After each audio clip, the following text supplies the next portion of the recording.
ಓಂ ವಸುದೇವಸುತಂ ದೇವಂ ಕಂಸಚಾಣೂರಮರ್ದನಂ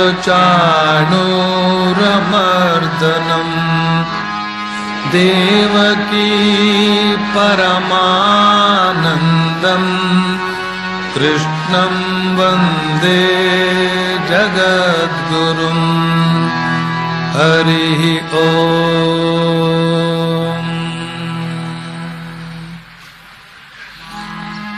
ಅನಪೇಕ್ಷ ಶುಚಿರ್ದಕ್ಷ ಉದಾಸೀನೋ ಗತವ್ಯತಃ ಸರ್ವಾರಂಭ ಪರಿತ್ಯಾಗಿ ಯೋ ಮದ್ಭಕ್ತ ಸಮೇ ಪ್ರಿಯಃ. ಈ ಶ್ಲೋಕದಲ್ಲಿ ಶ್ರೀಕೃಷ್ಣ ಭಕ್ತನಾದವನು ಪಾಲಿಸಬೇಕಾದ ಇನ್ನಾರು ಗುಣಗಳ ವಿಚಾರವಾಗಿ ಹೇಳ್ತಾ ಇದ್ದಾನೆ. ಇವುಗಳಲ್ಲಿ ಅನಪೇಕ್ಷನಾಗಿರೋದು ಅಂದ್ರೆ ಏನು ಅನ್ನೋದನ್ನ ನಿನ್ನೆ ದಿನ ಸವಿಸ್ತಾರವಾಗಿ ನೋಡಿದ್ದೇವೆ. ಈಗ ಈ ಎರಡನೇ ಗುಣವಾದ ಶುಚಿತ್ವದ ವಿಚಾರವಾಗಿ ನೋಡೋಣ. ಶುಚಿಯಾದ ಭಕ್ತ ತನಗೆ ಪ್ರಿಯ ಅಂತ ಹೇಳ್ತಾ ಇದ್ದಾನೆ ಶ್ರೀಕೃಷ್ಣ. ಶುಚಿಯಾಗಿರೋದು ಅಂದ್ರೇನು ಅನ್ನೋದು ನಮಗೆಲ್ಲ ತಿಳಿದೇ ಇದೆ. ಏನು ಅಂತಂದ್ರೆ ಸೋಪ್ ಹಚ್ಚಿ ಸ್ನಾನ ಮಾಡಿ ಶುಭ್ರವಾದ ಬಟ್ಟೆಯನ್ನು ತೊಟ್ರೆ ಅದೇ ಶುಚಿ. ಜೊತೆಗೆ ಸ್ವಲ್ಪ ಪೌಡರ್ ಸುರುಕೊಂಡ್ರಾಯ್ತು. ಇದು ಎಲ್ರಿಗೂ ತಿಳಿದಿರ್ತಕ್ಕಂಥ ವಿಷಯ. ನಾನು ಈ ಮಾತನ್ನು ಹೇಳಿದಾಗ ಕೆಲವರು ಈಗ ಮನಸ್ಸಿನಲ್ಲೇ ಅಂದ್ಕೊಳ್ಬಹುದು, ಏನು ಅಂತಂದ್ರೆ ಪರವಾಗಿಲ್ಲ, ನಾವು ದಿನಾಲೂ ಸ್ನಾನ ಮಾಡ್ತೇವೆ, ಮಡಿ ಬಟ್ಟೆ ಧರಿಸ್ತೇವೆ, ಆದ್ರಿಂದ ಉತ್ತಮ ಭಕ್ತನ ಲಕ್ಷಣಗಳಲ್ಲಿ ಈ ಒಂದು ಗುಣ ನಮ್ಮಲ್ಲಿ ಇದೆ ಅಂತ. ಆದರೆ ಶ್ರೀಕೃಷ್ಣ ಹೇಳಿದಂತಹ ಶುಚಿತ್ವದ ಅರ್ಥ ಇಷ್ಟೇ ಆಗಿರೋದಕ್ಕೆ ಸಾಧ್ಯವಿಲ್ಲ. ಅದಕ್ಕೆ ಇನ್ನೂ ಹೆಚ್ಚಿನ ಅರ್ಥ ಇರಬೇಕು. ಅದನ್ನೀಗ ವಿವರವಾಗಿ ನೋಡೋಣ. ನಮ್ಮ ವ್ಯಕ್ತಿತ್ವ ಅಂತ ಹೇಳ್ತಕ್ಕಂಥದ್ದು ಕೇವಲ ಶರೀರ ಮಾತ್ರ ಅಲ್ಲ.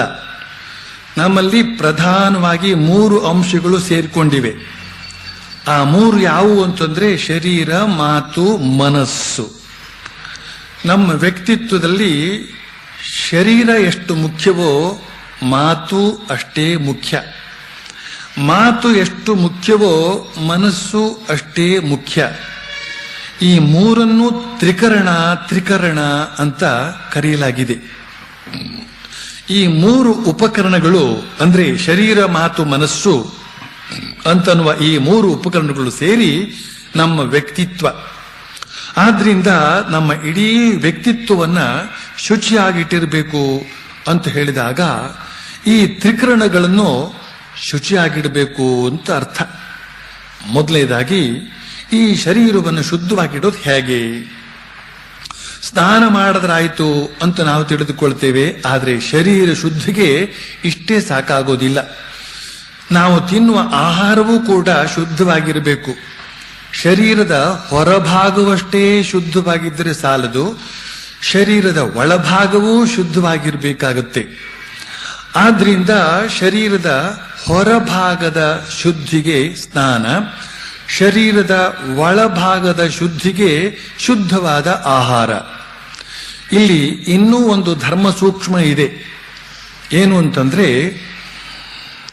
ಮೋಸ ಕಪಟ ವಂಚನೆಯಿಂದ ಸಂಪಾದಿಸಿದ ಆಹಾರ ಸಾಮಗ್ರಿಗಳು ಎಷ್ಟೇ ಶುಚಿಯಾಗಿದ್ದರೂ ಅವುಗಳ ಸೇವನೆಯಿಂದ ನಮ್ಮ ಶರೀರ ಶುದ್ಧವಾಗೋದಿಲ್ಲ, ಬದಲಾಗಿ ಮಲಿನವಾಗುತ್ತೆ. ಈ ರೀತಿ ಅಧರ್ಮದಿಂದ ಸಂಪಾದಿಸಿದ ಆಹಾರವನ್ನ ಸೇವಿಸುವುದರಿಂದ ಮಲಿನಗೊಂಡ ನಮ್ಮ ದೇಹ, ಮನಸ್ಸು ಆಧ್ಯಾತ್ಮಿಕ ಸಾಧನೆಗೆ ಅನರ್ಹವಾಗಿ ಬಿಡುತ್ತೆ. ಆದ್ರಿಂದ ಶುಚಿಯಾದವನು ಅಂತ ಹೇಳಿದಾಗ ಧರ್ಮ ಮಾರ್ಗದಿಂದ ಸಂಪಾದಿಸಿದ ಹಣದಿಂದ ಶರೀರ ಧಾರಣೆ ಮಾಡಿಕೊಂಡವನು ಅಂತ ಅರ್ಥ. ಇದಲ್ಲದೆ ಭಕ್ತನಾದವನು ತನ್ನ ಶರೀರದಿಂದ ಮಾಡುವಂತಹ ಕಾರ್ಯಗಳು ಕೂಡ ಶುದ್ಧವಾಗಿರಬೇಕು. ಇದಕ್ಕೆ ಕ್ರಿಯಾಶುದ್ಧಿ ಅಂತ ಹೆಸರು. ಹೀಗೆ ತ್ರಿಕರಣಗಳಲ್ಲಿ ಒಂದಾದಂತಹ ಈ ಶಾರೀರಿಕ ಶುದ್ಧಿಗೆ ಎಷ್ಟೊಂದು ಮಹತ್ವವನ್ನು ಕೊಡಲಾಗಿದೆ ಅಂತಂದ್ರೆ, ದೇವಸ್ಥಾನಕ್ಕೆ ಪ್ರಾರ್ಥನಾ ಮಂದಿರಕ್ಕೆ ಪ್ರವೇಶ ಮಾಡುವ ಮೊದಲು ಸ್ನಾನ ಮಾಡಿರಬೇಕು, ಕೈಕಾಲು ತೊಳೆದುಕೊಂಡು ಬಾಯಿ ಮುಕ್ಕಳಿಸಿಕೊಂಡು ಬರಬೇಕು ಅಂತನ್ನುವ ನಿಯಮವನ್ನ ಹಾಕಲಾಗಿದೆ. ಇದಿಷ್ಟು ಶಾರೀರಿಕ ಶುದ್ಧಿಯ ಮಾತಾದ್ರೆ, ಇನ್ನು ವಾಕ್ಶುದ್ಧಿಯ ಕಡೆಗೆ ಗಮನ ಕೊಡಬೇಕಾಗಿದೆ. ಭಕ್ತನಾದವನ ಮಾತು ಹೇಗಿರಬೇಕು ಅಂತನ್ನೋದು ಬಹಳ ಮುಖ್ಯ. ಭಗವಂತನನ್ನ ಸ್ತುತಿಸುವಂತಹ ಅವನ ನಾಲಿಗೆಯಿಂದ ಭಗವದ್ವಾಣಿಯೇ ಹೊರಬರ್ತಿರ್ಬೇಕಲ್ಲದೆ, ಸಾತ್ವಿಕವಾದ ಮಾತುಗಳೇ ಹೊರಬರ್ತಿರ್ಬೇಕಲ್ಲದೆ, ಶುದ್ಧವಾದ ಮಾತುಗಳೇ ಹೊರಬರ್ತಿರ್ಬೇಕಲ್ಲವೇ ಅಲ್ಲದೆ ಇತರ ಯಾವ ಅಶ್ಲೀಲ ಪದಗಳು ಅವನ ಬಾಯಿಯಿಂದ ಬರಬಾರದು. ಇದು ವಾಕ್ಶುದ್ಧಿ. ಇನ್ನು ಮೂರನೆಯ ಕಾರಣವಾದಂತಹ ಮನಸ್ಸು. ಭಕ್ತನಾದವನ ಮನಸ್ಸಿನಲ್ಲಿ ಕೇವಲ ಭಗವದ್ಭಾವನೆಗಳು ಮಾತ್ರ ಮೂಡಿ ಬರಬೇಕಲ್ಲದೆ, ಅಥವಾ ಸಾತ್ವಿಕ ಭಾವನೆಗಳು ಮಾತ್ರವೇ ಮೂಡಿ ಬರಬೇಕಲ್ಲದೆ, ಅಥವಾ ಉದಾತ್ತ ವಿಚಾರಗಳು ಮಾತ್ರವೇ ಮೂಡಿ ಬರಬೇಕಲ್ಲದೆ, ಪ್ರಾಪಂಚಿಕ ಭಾವನೆಗಳು ಮೂಡಿ ಬರಬಾರದು. ಹೀಗೆ ಸದ್ವಿಚಾರಗಳಿಂದ, ಭಗವದ್ ವಿಚಾರಗಳಿಂದ ಮನಸ್ಸನ್ನ ಶುಚಿಯಾಗಿಟ್ಟುಕೊಳ್ಳೋದೇ ಮನಃಶುದ್ಧಿ. ಈ ಬಗೆಯ ತ್ರಿಕರಣ ಶುದ್ಧಿಯುಳ್ಳಂತಹ ಭಕ್ತನನ್ನೇ ಶುಚಿಯಾದವನು ಅಂತ ಕರೆದಿದ್ದಾನೆ ಶ್ರೀಕೃಷ್ಣ. ಈ ಮನಸ್ಸು, ಮಾತು, ಕೃತಿ, ಈ ಮನಸ್ಸು, ಮಾತು, ದೇಹ, ಈ ಮೂರು ಶುಚಿಯಾಗುವುದಕ್ಕೋಸ್ಕರ ಬಗೆ ಬಗೆಯ ಸಾಧನಾ ವಿಧಾನಗಳನ್ನ ಹೇಳಲಾಗಿದೆ. ಜಪ, ಧ್ಯಾನ, ಭಜನೆ, ನಾಮ ಸಂಕೀರ್ತನೆ, ಸಹಸ್ರನಾಮ ಪಾರಾಯಣ ಇತ್ಯಾದಿ ಹಲವು ಮಾರ್ಗಗಳನ್ನ ತೋರಿಸಲಾಗಿದೆ, ಹಲವು ವಿಧಾನಗಳನ್ನ ತಿಳಿಸಿಕೊಡಲಾಗಿದೆ. ಇವುಗಳನ್ನೆಲ್ಲ ನಿರಂತರವಾಗಿ ಮಾಡ್ತಾ ಮಾಡ್ತಾ ಶರೀರ, ಮನಸ್ಸು, ಮಾತುಗಳೆಲ್ಲವೂ ಕೂಡ ಶುದ್ಧವಾಗಿ ಬಿಡುತ್ತವೆ. ಅನೀತಿ, ಅನೈತಿಕತೆ ಅಂತನ್ನುವ ಶಬ್ದಗಳನ್ನ ನಾವು ಕೇಳೇ ಇದ್ದೇವೆ. ಯಾವ ವ್ಯಕ್ತಿಯಲ್ಲಿ ವ್ಯಭಿಚಾರ, ಮೋಸ, ಕಪಟ, ಅಸತ್ಯವೇ ಮೊದಲಾದ ಅನೈತಿಕತೆ ಇರುತ್ತೆಯೋ ಅವನೇ ಅಶುಚಿ. ವ್ಯಭಿಚಾರ ಮಾಡಿದವನನ್ನ ಶ್ರೀರಾಮಕೃಷ್ಣರು ಕಾಗೆ ಕುಕ್ಕಿದ ಹಣ್ಣು ಅಂತ ಕರೀತಾರೆ. ಕಾಗೆ ಕುಕ್ಕಿದ ಮಾವಿನ ಹಣ್ಣನ್ನ ದೇವರ ನೈವೇದ್ಯಕ್ಕೆ ಇಡಲಾಗದು. ಹಾಗೇನೇನೆ ವ್ಯಭಿಚಾರದಿಂದ ಕಲುಷಿತವಾದ ಮನಸ್ಸುಳ್ಳಂತಹ ಮನುಷ್ಯ ಹೇಗೆ ಭಗವಂತನಿಂದ ಆಕರ್ಷಿತನಾದಾನು? ಒಬ್ಬ ಮನುಷ್ಯ ತನ್ನನ್ನು ಭಗವಂತನಿಗೆ ಅರ್ಪಿಸಿಕೊಂಡು ಯೋಗ್ಯ ಸನ್ಯಾಸಿಯಾಗಬೇಕಾದ್ರೆ ಅಥವಾ ಸದ್ಭಕ್ತನಾಗಬೇಕಾದ್ರೆ ಅವನು ತ್ರಿಕರಣಗಳಿಂದ ಶುದ್ಧನಾಗಿರಬೇಕಾಗುತ್ತೆ. ಹೀಗೆ ಶುಚಿಯಾಗಿರುವವನು ತನಗೆ ಪ್ರಿಯ ಅಂತ ಹೇಳ್ತಾನೆ ಶ್ರೀಕೃಷ್ಣ. ಮೂರನೇದಾಗಿ ಭಕ್ತನಾದವನು ದಕ್ಷನಾಗಿರಬೇಕು ಅಂತ ಹೇಳ್ತಾ ಇದ್ದಾನೆ ಶ್ರೀಕೃಷ್ಣ. ದಕ್ಷ ದಕ್ಷ ಅಂತ ಹೇಳಿದ್ರೆ ಏನರ್ಥ? ಇದಕ್ಕೆ ಸುಮಾರು 5 ಅರ್ಥಗಳನ್ನ ಕೊಡಬಹುದು. 5 ಅರ್ಥಗಳು ಕೂಡ ಬೇಕಾದವುಗಳೇ. ಒಂದನೇದಾಗಿ ದಕ್ಷ ಅಂದ್ರೆ ಶಾಸ್ತ್ರವಿಹಿತವಾದ ಭಕ್ತಿ ಕಾರ್ಯಗಳಲ್ಲಿ ಸಮರ್ಥ ಅಂತ ಅರ್ಥ. ಭಕ್ತಿ ಕಾರ್ಯ ಅಂದ್ರೇನು? ಪೂಜಾದಿ ಕಾರ್ಯಗಳು. ದೇವರ ಪೂಜೆಯನ್ನು ಹೇಗೆ ಮಾಡಬೇಕು, ಮಂತ್ರಗಳನ್ನು ಹೇಗೆ ಪಠಿಸಬೇಕು, ದೇವರಿಗೆ ಅಲಂಕಾರಾದಿಗಳನ್ನು ಹೇಗೆ ಮಾಡಬೇಕು ಅನ್ನೋದನ್ನ ಯಥಾವತ್ತಾಗಿ ಅರಿತುಕೊಂಡು ಅವುಗಳನ್ನು ಭಾವಪೂರ್ಣವಾಗಿ ಮಾಡಬೇಕು. ಇದು ದಕ್ಷತೆ. ಎರಡನೇದಾಗಿ ದಕ್ಷ ಅಂದ್ರೆ ಇನ್ನೊಂದು ಅರ್ಥ ಇದೆ, ಮಾಡಬೇಕಾದ ಕರ್ತವ್ಯಗಳನ್ನ ಶೀಘ್ರವಾಗಿ ಮಾಡಿ ಮುಗಿಸುವವನು ಅಂತ. ಏನ ಸ್ಯಾತ್ ಶೀಘ್ರಕಾರಿ ಸ ದಕ್ಷ ಇತ್ಯುಚ್ಯತೆ ಬುಧೈಹಿ. ಕೆಲಸವನ್ನ ಬೇಗನೆಯೂ ಮಾಡಬೇಕು, ಚೆನ್ನಾಗಿಯೂ ಮಾಡಬೇಕು. ಕೆಲಸ ಬೇಗನೆಯೂ ಆಗಬೇಕು, ಚೆನ್ನಾಗಿಯೂ ಇರಬೇಕು. ದೇವರಿಗೆ ಅಲಂಕಾರ ಮುಗಿಯೋ ವೇಳೆಗೆ 12 ಗಂಟೆ ಆಗಿಬಿಟ್ರೆ ಇನ್ನು ಪೂಜೆ ಮಾಡೋದು ಯಾವಾಗ? ಬೆಳಿಗ್ಗೆ ಎದ್ದು ಸ್ನಾನಾದಿಗಳನ್ನು ಮುಗಿಸಿಕೊಂಡು ಧ್ಯಾನಾದಿಗಳಿಗೆ ಸಿದ್ಧತೆ ಮಾಡಿಕೊಳ್ಳುವಾಗಲೇ 8 ಗಂಟೆ ಆಗಿಬಿಟ್ರೆ ಇನ್ನು ಧ್ಯಾನ ಮಾಡೋದು ಯಾವಾಗ? ಆದ್ರಿಂದ ಯಾವುದೇ ಕೆಲಸವನ್ನೇ ಆಗಲಿ ಬೇಗನೆಯೂ ಮಾಡಬೇಕು, ಚೆನ್ನಾಗಿಯೂ ಮಾಡಬೇಕು. 3ನೇ ಅಂಶ ಏನು ಅಂತಂದ್ರೆ, ಶೀಘ್ರವಾಗಿ ತೀರ್ಮಾನಿಸಬೇಕಾದಂತಹ ವಿಷಯಗಳಲ್ಲಿ ತಕ್ಷಣ ಮತ್ತು ಸರಿಯಾಗಿ ನಿರ್ಧಾರವನ್ನು ತೆಗೆದುಕೊಳ್ಳಬಲ್ಲಂತಹ ಸಾಮರ್ಥ್ಯ ಉಳ್ಳವನು ಅಂತ. ಜೀವನದಲ್ಲಿ ಸಂದಿಗ್ಧ ಪರಿಸ್ಥಿತಿಗಳು ಬಂದು ಒದಗುವಂತಹದ್ದು ತೀರ ಸಹಜ. ಉಭಯ ಸಂಕಟದ ಪರಿಸ್ಥಿತಿಗಳು ಬಂದು ಒದಗುವುದು ತೀರ ಸಹಜ. ಇಂತಹ ಸಂದರ್ಭದಲ್ಲಿ ನಾವು ಒಮ್ಮೆ ಏನಾದರೂ ತಿಳುವಳಿಕೆ ಸಾಲದೆ ಅಥವಾ ಎಚ್ಚರ ತಪ್ಪಿ ತಪ್ಪು ನಿರ್ಧಾರವನ್ನು ಕೈಕೊಂಡು ಬಿಟ್ರೆ ಅದಕ್ಕಾಗಿ ಜೀವನವಿಡೀ ಮರುಗುವ ಸಂದರ್ಭ ಬಂದುಬಿಡುತ್ತೆ. ಅಥವಾ ಭಗವಂತನ ಕಡೆಗೆ ಮುನ್ನಡೆಯುತ್ತಾ ಇದ್ದಂತಹ ನಾವು ಭೋಗ ರಾಜ್ಯದ ಕಡೆಗೆ ಹಿಂದಿರುಗುವ ಸಂಭವ ಇದೆ.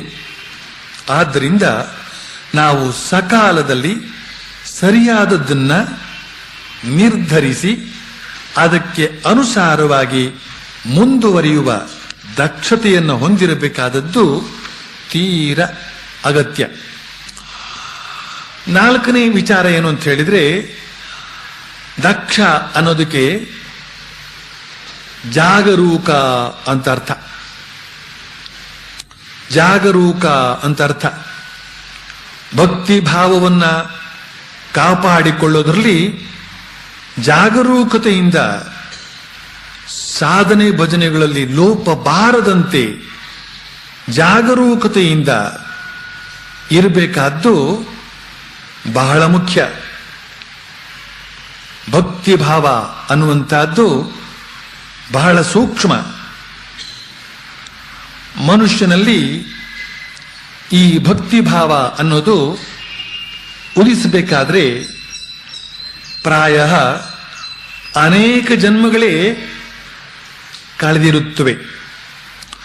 ಅಷ್ಟೊಂದು ಜನ್ಮಗಳ ಪರಿಪಾಕದಿಂದ ಹಾಗೂ ಭಗವಂತನ ಮತ್ತು ಸಜ್ಜನರ ಕೃಪೆಯಿಂದ ಮನುಷ್ಯನಲ್ಲಿ ಎಲ್ಲೋ ಸ್ವಲ್ಪ ಭಕ್ತಿ ಭಾವ ಉದಿಸುತ್ತೆ. ಈ ಭಕ್ತಿ ಭಾವವನ್ನ ತುಂಬ ಎಚ್ಚರಿಕೆಯಿಂದ ತುಂಬ ಜಾಗರೂಕತೆಯಿಂದ ಕಾಪಾಡಿಕೊಳ್ಳಬೇಕಾಗುತ್ತೆ. ನಾರದ ಭಕ್ತಿ ಸೂತ್ರದಲ್ಲಿ ಒಂದು ಮಾತು ಬರುತ್ತೆ, ದುಸ್ಸಂಗ ಸರ್ವಥೈವ ತ್ಯಾಜ್ಯ ಅಂತ. ಅಂದ್ರೆ ದುರ್ಜನರ ಸಂಘವನ್ನ ಎಂದೆಂದಿಗೂ ಬಿಟ್ಟು ಬಿಡಬೇಕು ಮತ್ತು ಸರ್ವ ಪ್ರಕಾರಗಳಿಂದಲೂ ಬಿಟ್ಟು ಬಿಡಬೇಕು ಅಂತ. ದುರ್ಜನರ ಸಂಘವನ್ನ ಯಾಕೆ ಬಿಟ್ಟು ಬಿಡಬೇಕು ಅಂತ ಕೇಳಿದ್ರೆ, ದುರ್ಜನರ ಸಹವಾಸ ಅನ್ನೋದು ನಮ್ಮ ಸೂಕ್ಷ್ಮವಾದ ಭಕ್ತಿ ಭಾವವನ್ನು ನಾಶ ಮಾಡಿಬಿಡುತ್ತೆ. ಆದ್ರಿಂದ ಭಗವತ್ ಭಕ್ತಿಯನ್ನ ಊರ್ಜಿತಗೊಳಿಸಿಕೊಳ್ಬೇಕು ಅಂತನ್ನುವರು ಎಲ್ಲ ರೀತಿಯಿಂದಲೂ ಎಚ್ಚರಿಕೆಯಿಂದಿರಬೇಕಾಗುತ್ತೆ. ಇದೇ ಒಂದು ಬಗೆಯ ದಕ್ಷತೆ. 5ನೇದಾಗಿ, ದಕ್ಷ ಅನ್ನೋದಕ್ಕೆ ಒಂದು ಕೈಯಲ್ಲಿ ಸಂಸಾರವನ್ನ ಇನ್ನೊಂದು ಕೈಯಲ್ಲಿ ಭಗವಂತನನ್ನ ಹಿಡಿದುಕೊಂಡವನು ಅಂತರ್ಥ. ಭಕ್ತನಾದವನು ಸನ್ಯಾಸಿ ಏನಾದರೂ ಆಗಿದ್ರೆ ಅವನ ವಿಚಾರವೇ ಬೇರೆ. ಅವನು ಎರಡೂ ಕೈಗಳಿಂದ ಭಗವಂತನನ್ನ ಹಿಡಿದುಕೊಂಡಿರಬೇಕಾದವನು. ಆದರೆ ಭಕ್ತನಾದವನು ಗೃಹಸ್ಥನಾಗಿದ್ರೆ ಅವನು ಈ ಕಡೆ ಭಗವಂತನನ್ನೂ ಬಿಡುವ ಹಾಗಿಲ್ಲ, ಆ ಕಡೆ ಸಂಸಾರವನ್ನೂ ಬಿಡುವ ಹಾಗಿಲ್ಲ. ಅವನೇನಾದರೂ ಭಗವದ್ ಭಕ್ತಿಯ ಅತಿಶಯತೆಯಿಂದ ಸಂಸಾರವನ್ನ ನಿರ್ಲಕ್ಷಿಸಿಬಿಟ್ರೆ ಸಂಸಾರ ನಿರ್ಗತಿಕವಾಗಿ ಬಿಡುತ್ತೆ. ಹಾಗೆ ಅಂತ ಸಂಸಾರದ ಕಡೆಗೆ ಹೆಚ್ಚು ಆಸಕ್ತಿ ತೋರಿಸಿಬಿಟ್ರೆ ಭಗವದ್ ಭಕ್ತಿ ಕ್ಷೀಣಿಸಿ ಹೋಗಿಬಿಡುತ್ತೆ. ಆದ್ರಿಂದ ಅವನು ಒಂದು ಕೈಯಲ್ಲಿ ಭಗವಂತನನ್ನು ಹಿಡಿದುಕೊಂಡಿರಬೇಕು, ಇನ್ನೊಂದು ಕೈಯಲ್ಲಿ ಸಂಸಾರವನ್ನು ಹಿಡಿದುಕೊಂಡಿರಬೇಕು. ಆದರೆ ತಮಾಷೆ ಏನು ಅಂತಂದ್ರೆ, ಅವನು ಯಾವ ಕೈಯಲ್ಲಿ ಭಗವಂತನನ್ನು ಹಿಡಿದುಕೊಂಡಿರ್ತಾನೆ, ಯಾವ ಕೈಯಲ್ಲಿ ಸಂಸಾರವನ್ನು ಹಿಡಿದುಕೊಂಡಿರ್ತಾನೆ ಅಂತ ಅನ್ನೋದನ್ನು ನೋಡಬೇಕು.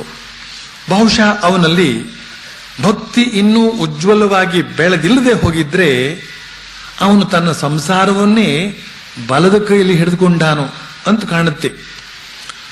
ಅಂತೂ ಶ್ರೀಕೃಷ್ಣ ದಕ್ಷತೆಯಿಂದ ಕೂಡಿರ್ತಕ್ಕಂತಹ ಭಕ್ತ ತನಗೆ ಪ್ರಿಯ ಅಂತ ಹೇಳ್ತಾನೆ. ನಾಲ್ಕನೇದಾಗಿ, ಭಕ್ತನಾದವನು ಉದಾಸೀನನಾಗಿರಬೇಕು ಅಂತ ಹೇಳ್ತಾನೆ ಶ್ರೀಕೃಷ್ಣ. ಉದಾಸೀನ ಅಂದ್ರೇನು? ಯಾವುದರಲ್ಲೂ ಆಸಕ್ತಿ ತೋರಿಸದವನು.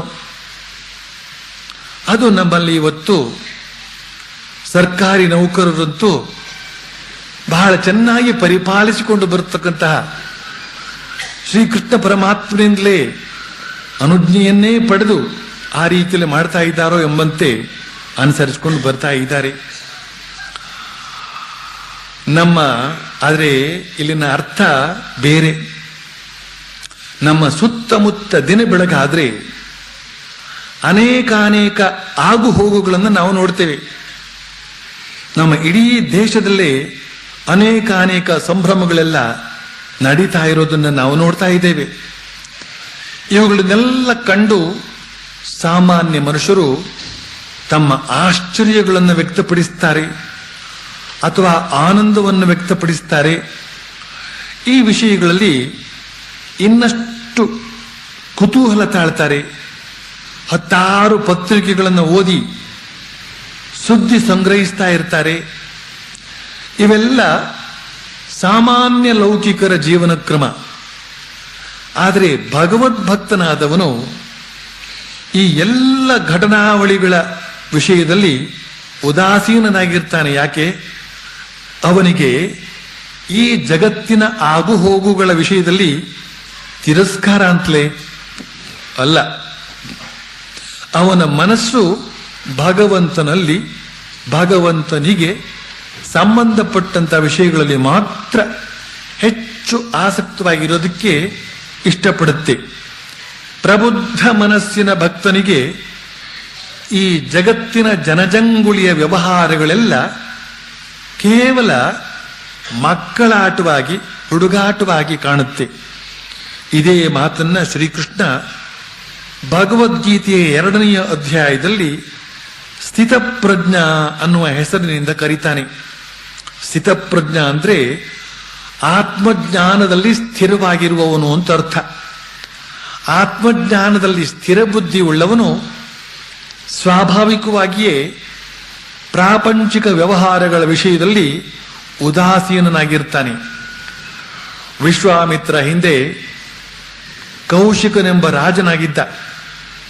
ಆತ ವಸಿಷ್ಠ ಮಹರ್ಷಿಗಳ ಬಳಿ ಇದ್ದಂತಹ ಕಾಮಧೇನುವನ್ನ ತನಗೆ ಕೊಡುವ ಹಾಗೆ ಕೇಳ್ತಾನೆ.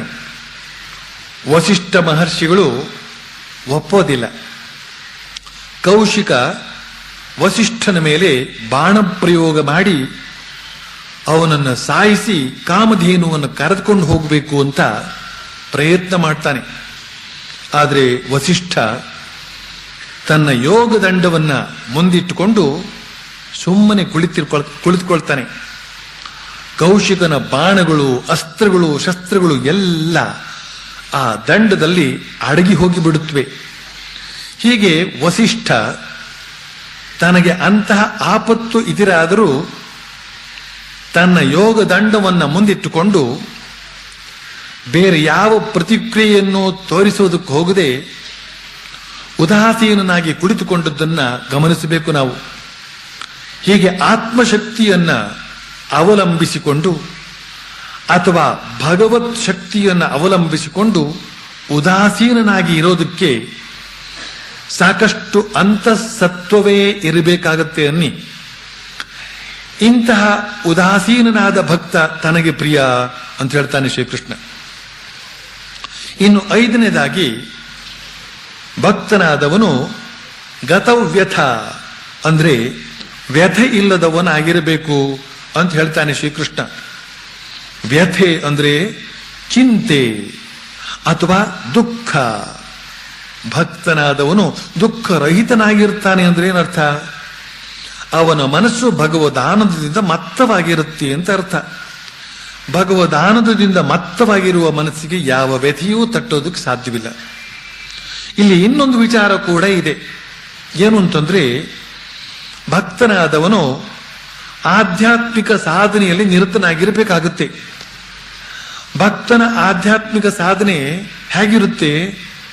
ಅವನು ಬ್ರಾಹ್ಮಿ ಮುಹೂರ್ತದಲ್ಲಿ ಏಳಬೇಕಾಗುತ್ತೆ, ಎದ್ದು ಸ್ನಾನ ಮಾಡಬೇಕಾಗುತ್ತೆ, ದೇವರ ಪೂಜೆಗಾಗಿ ತುಳಸಿ ಪುಷ್ಪ ಇತ್ಯಾದಿ ಸಂಗ್ರಹಿಸಬೇಕಾಗತ್ತೆ, ದೇವರ ಪಾತ್ರೆಗಳನ್ನು ತೊಳೆದಿಟ್ಕೊಂಡಿರ್ಬೇಕಾಗತ್ತೆ, ಗಂಧ ತೆಯ್ಯಬೇಕಾಗತ್ತೆ, ನೈವೇದ್ಯಕ್ಕೆ ಸಿದ್ಧತೆ ಮಾಡಿಕೊಂಡಿರ್ಬೇಕಾಗತ್ತೆ.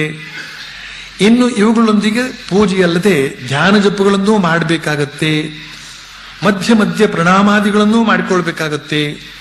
ಇವುಗಳನ್ನೆಲ್ಲ ಕೇವಲ 1 ತಿಂಗಳು ಕಾಲ ಮಾಡಿಕೊಂಡು ಬರಬೇಕಾದ್ರೇನೆ ಎಷ್ಟು ಕಷ್ಟ ಇದೆ.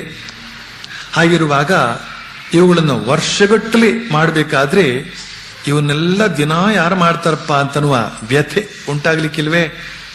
ಎಷ್ಟೋ ಜನ ಸಾಧಕರಲ್ಲಿ ಈ ಬಗೆಯ ವ್ಯಥೆ ಮೂಡಿ ಬರೋದಕ್ಕೆ ಸಾಧ್ಯವಿದೆ.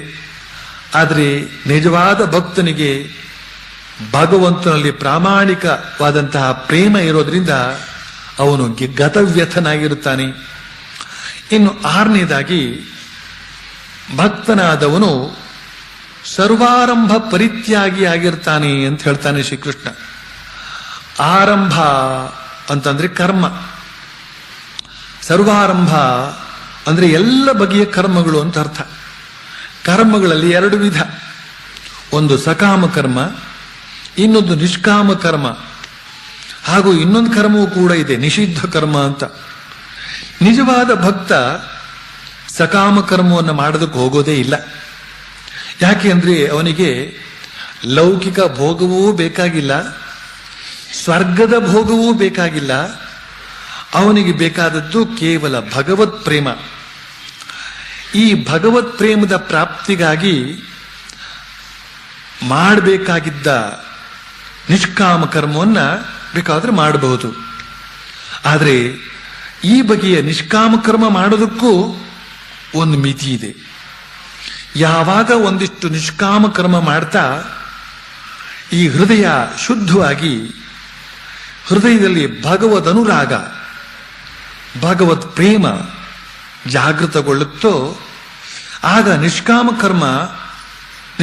ಕರ್ಮದ ಅವಶ್ಯಕತೆ ಕೂಡ ಉಳಿದಿರೋದಿಲ್ಲ. ಹೃದಯದಲ್ಲಿ ಭಗವತ್ ಪ್ರೇಮದ ಅನುಭವವಾಗೋದಕ್ಕೆ ಪ್ರಾರಂಭವಾದ ಮೇಲೆ ನಿಷ್ಕಾಮ ಕರ್ಮವನ್ನು ಮಾಡಿದರೆ ಮಾಡಬಹುದು, ಬಿಟ್ಟರೆ ಬಿಡಬಹುದು. ಭಕ್ತನಾದವನು ಭಗವದ್ ಆನಂದವನ್ನು ಸವಿಯುವುದಕ್ಕಾಗಿಯೇ ಸಾಧನೆಯನ್ನು ಕೈಗೊಂಡವನಾದ್ದರಿಂದ ಅವನು ತನಗೆ ಭಗವದ್ ಆನಂದದ ಸವಿ ಸಿಕ್ಕಾಗ ಆ ನಿಷ್ಕಾಮ ಕರ್ಮದ ವಿಷಯದಲ್ಲೂ ಅನಾಸಕ್ತನಾಗಿ ಬಿಡ್ತಾನೆ. ಶ್ರೀರಾಮಕೃಷ್ಣರು ಇದನ್ನು ವಿವರಿಸೋದಕ್ಕೆ ಒಂದು ಒಳ್ಳೆಯ ಉದಾಹರಣೆಯನ್ನು ಕೊಡ್ತಾರೆ. ಮನೆಗೆ ಸೊಸೆ ಬರ್ತಾಳೆ. ಅವಳು ಪತಿಯ ಪ್ರೀತಿಗಾಗಿ, ಅತ್ತೆ ಮಾವಂದಿರ ಪ್ರೀತಿಗಾಗಿ ಮನೆಯ ಎಲ್ಲ ಕೆಲಸ ಕಾರ್ಯಗಳನ್ನು ಮಾಡಿಕೊಡ್ಬೇಕಾಗುತ್ತೆ. ಕಾಲಕ್ರಮದಲ್ಲಿ ಅವಳು ಗರ್ಭಿಣಿಯಾಗ್ತಾಳೆ. ಆಗ ಅವಳ ಕೆಲಸ ಕಾರ್ಯಗಳು ಕಡಿಮೆಯಾಗುತ್ತಾ ಬರುತ್ತೆ. ಅವಳು ಪ್ರಸವಿಸುವ ದಿನಗಳು ಸಮೀಪಿಸಿದ ಹಾಗೆಲ್ಲ ಅವಳು ಮಾಡಬೇಕಾದ ಕೆಲಸ ಕಾರ್ಯಗಳೆಲ್ಲ ನಿಂತೇ ಹೋಗಿಬಿಟ್ಟಿರುತ್ತವೆ. ಮುಂದೆ ಅವಳು ಪ್ರಸವಿಸಿದ ಮೇಲೆ ಕೇವಲ ತನ್ನ ಮಗುವನ್ನ ಆಡಿಸಿಕೊಂಡಿದ್ರಾಯ್ತು ಅನ್ನುವ ಈ ಉದಾಹರಣೆಯನ್ನು ಹೇಳ್ತಾರೆ ಶ್ರೀರಾಮಕೃಷ್ಣರು. ಭಕ್ತನಾದವನು ಮೊದಲು ಒಂದಿಷ್ಟು ನಿಷ್ಕಾಮ ಕರ್ಮವನ್ನ ಭಗವತ್ ಪ್ರೀತಿಗಾಗಿ ಮಾಡಿಕೊಂಡು ಬರಬೇಕಾದ್ರೂ ಆಮೇಲೆ ಅವನಲ್ಲಿ ಭಗವತ್ ಪ್ರೇಮ ಅಂಕುರಿಸೋದ್ರಿಂದ ಈ ಕರ್ಮಗಳೆಲ್ಲ ತನ್ನಷ್ಟಕ್ಕೆ ಬಿದ್ದೋಗಿಬಿಡುತ್ತವೆ. ಆಮೇಲೆ ಅವನು ತಾನಾಗಿಯೇ ಹೋಗಿ ಹೊಸ ಹೊಸ ಕರ್ಮಗಳನ್ನು ಗಂಟು ಹಾಕಿಕೊಳ್ಳೋದಿಲ್ಲ. ಆದರೆ ಭಕ್ತನಾದವನು ಕರ್ಮಗಳನ್ನು ತ್ಯಾಗ ಮಾಡಿ ಆಲಸಿಯಾಗಿರ್ತಾನೆ ಅಂತ ಭಾವಿಸಬಾರದು. ಭಗವಂತನ ಆದೇಶ ಬಂದ್ರೆ ಕರ್ಮ ಮಾಡುವುದಕ್ಕೂ ಸಿದ್ಧನಾಗಿರ್ತಾನೆ. ಉದಾಹರಣೆಗೆ ಅರ್ಜುನ ಶ್ರೀಕೃಷ್ಣನ ಆದೇಶಕ್ಕೆ ಮಣಿದೇ ಮಹಾಭಾರತ ಯುದ್ಧದಲ್ಲಿ ತೊಡಗುತ್ತಾನೆ.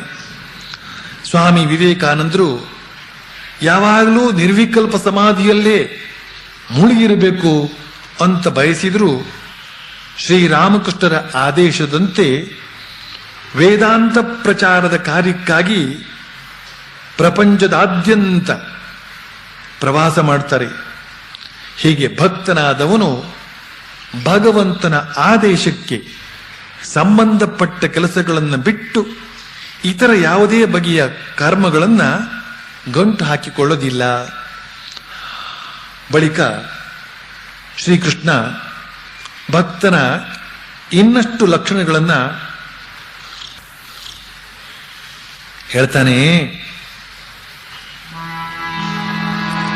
ಯೋ ನ ಹೃಷ್ಯತಿ ನ ದ್ವೇಷ್ಟಿ ನ ಶೋಚತಿ ನ ಕಾಂಕ್ಷತಿ ಶುಭಾಶುಭ ಪರಿತ್ಯಾಗಿ ಭಕ್ತಿಮಾನ್ಯ ಸಮೇ ಪ್ರಿಯ. ಯಾವನು ಹರ್ಷಿಸುವುದಿಲ್ಲವೋ, ಯಾವನು ದ್ವೇಷಿಸುವುದಿಲ್ಲವೋ, ಯಾವನು ಇಚ್ಛಿಸುವುದಿಲ್ಲವೋ, ಯಾವನು ಶೋಕಿಸುವುದಿಲ್ಲವೋ, ಯಾವನು ಶುಭಾಶುಭಗಳನ್ನು ಪರಿತ್ಯಾಗ ಮಾಡಿರ್ತಾನೆಯೋ ಅಂತಹ ಭಕ್ತನು ನನಗೆ ಪ್ರಿಯನು ಅಂತ. ಇವೆಲ್ಲ ಭಗವದ್ ಆನಂದದಿಂದ ಮತ್ತನಾದವನ ಸ್ಥಿತಿ. ಭಗವದ್ ಆನಂದದಿಂದ ಮತ್ತನಾದ ಭಕ್ತ ಹರ್ಷಿಸುವುದೂ ಇಲ್ಲ, ಶೋಕಿಸುವುದೂ ಇಲ್ಲ. ಮನುಷ್ಯನಿಗೆ ಹರ್ಷ ಉಂಟಾಗುವುದು ಪ್ರಿಯ ವಸ್ತು ಪ್ರಾಪ್ತವಾದಾಗ. ಭಕ್ತನಾದವನಿಗೆ ಈ ಜಗತ್ತಿನಲ್ಲಿ ಪ್ರಿಯ ವಸ್ತು ಯಾವುದಿದೆ? ಈ ಪ್ರಪಂಚದ ಜಡವಸ್ತು ಅವನಿಗೇನಾದರೂ ಹರ್ಷವನ್ನುಂಟು ಮಾಡೀತೆ? ಇಲ್ಲ. ಅಥವಾ ಪಡೆಯಬೇಕೆಂದುಕೊಂಡಿರುವವನು ಅವನು ಯಾವುದನ್ನು ಪಡೆಯುವುದರಿಂದ ಎಲ್ಲವನ್ನೂ ಪಡೆದಂತಾಗುತ್ತೋ ಅಂತಹ ಅನಂತಾನಂದ ಸ್ವರೂಪಿಯಾದ ಭಗವಂತನನ್ನೇ ಪಡೆದವನು ಅಥವಾ ಪಡೆಯಬೇಕು ಅಂತ ಅಂದುಕೊಂಡಿರುವವನು. ಆದ್ರಿಂದ ಈ ನಶ್ವರ ಪ್ರಪಂಚದ ಸಕಲೈಶ್ವರ್ಯವು ಪ್ರಾಪ್ತವಾದರೂ ಕೂಡ ಅದರಿಂದಾಗಿ ಅವನು ಹರ್ಷಿಸುವವನಲ್ಲ, ಇನ್ನು ಅವನು ಶೋಕಿಸುವವನೂ ಅಲ್ಲ. ಮನುಷ್ಯನಿಗೆ ಶೋಕ ಉಂಟಾಗುವುದು ಯಾವಾಗ? ಪ್ರಿಯ ವಸ್ತು ಕೈ ತಪ್ಪಿ ಹೋದಾಗ. ಆದರೆ ಭಕ್ತನಾದವನು ಈ ಪ್ರಪಂಚದ ಯಾವ ವಸ್ತುವನ್ನೂ, ತನ್ನ ಹೆಂಡತಿ ಮಕ್ಕಳು ಅಷ್ಟೇಕೆ ತನ್ನ ಶರೀರವನ್ನು ಕೂಡ ಪ್ರಿಯ ವಸ್ತು ಅಂತ ಭಾವಿಸೋದಿಲ್ಲ. ಅವನ ಪ್ರಿಯ ವಸ್ತುವೆಲ್ಲ ಕೇವಲ ಭಗವಂತ ಮಾತ್ರವೇ. ಭಗವಂತ ನಿತ್ಯ, ಅವನು ಎಂದಿಗೂ ಕೈತಪ್ಪಿ ಹೋಗುವವನಲ್ಲ. ಆದ್ರಿಂದ ಭಕ್ತನಾದವನಿಗೆ ಶೋಕ ಒದಗುವ ಸಂಭವವೇ ಇಲ್ಲ. ಇಲ್ಲಿ ಜ್ಞಾನಿಯಾದವನು ಈ ಇಡೀ ಪ್ರಪಂಚವನ್ನೇ ಒಂದು ಕನಸು ಅಂತ ಭಾವಿಸ್ತಾನೆ.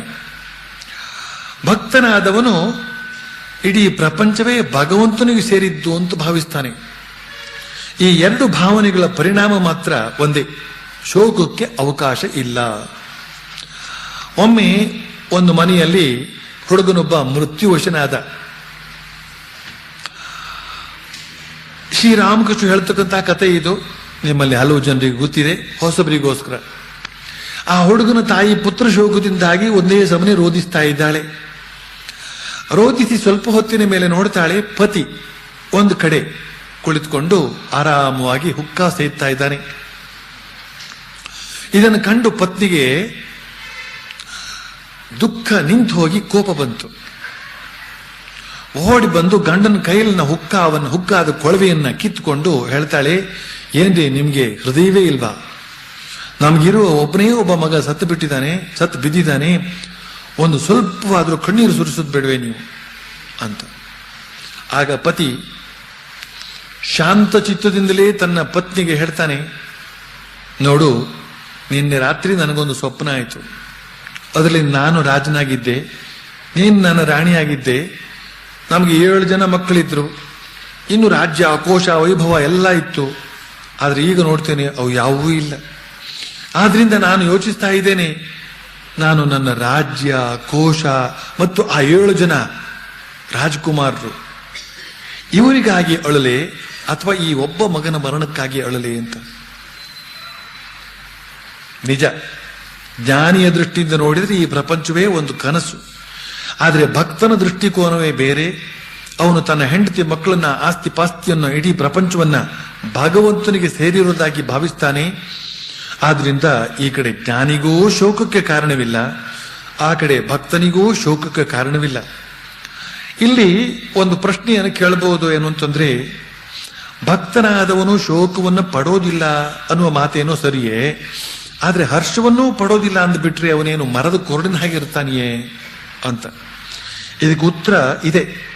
ಏನು ಅಂತಂದ್ರೆ ಇಲ್ಲಿ ಶ್ರೀಕೃಷ್ಣ ಯಾವ ಹರ್ಷದ ಕುರಿತಾಗಿ ಹೇಳಿದಾನೋ ಅದು ಈ ಲೋಕಕ್ಕೆ ಸಂಬಂಧಪಟ್ಟಂತ ಹರ್ಷ.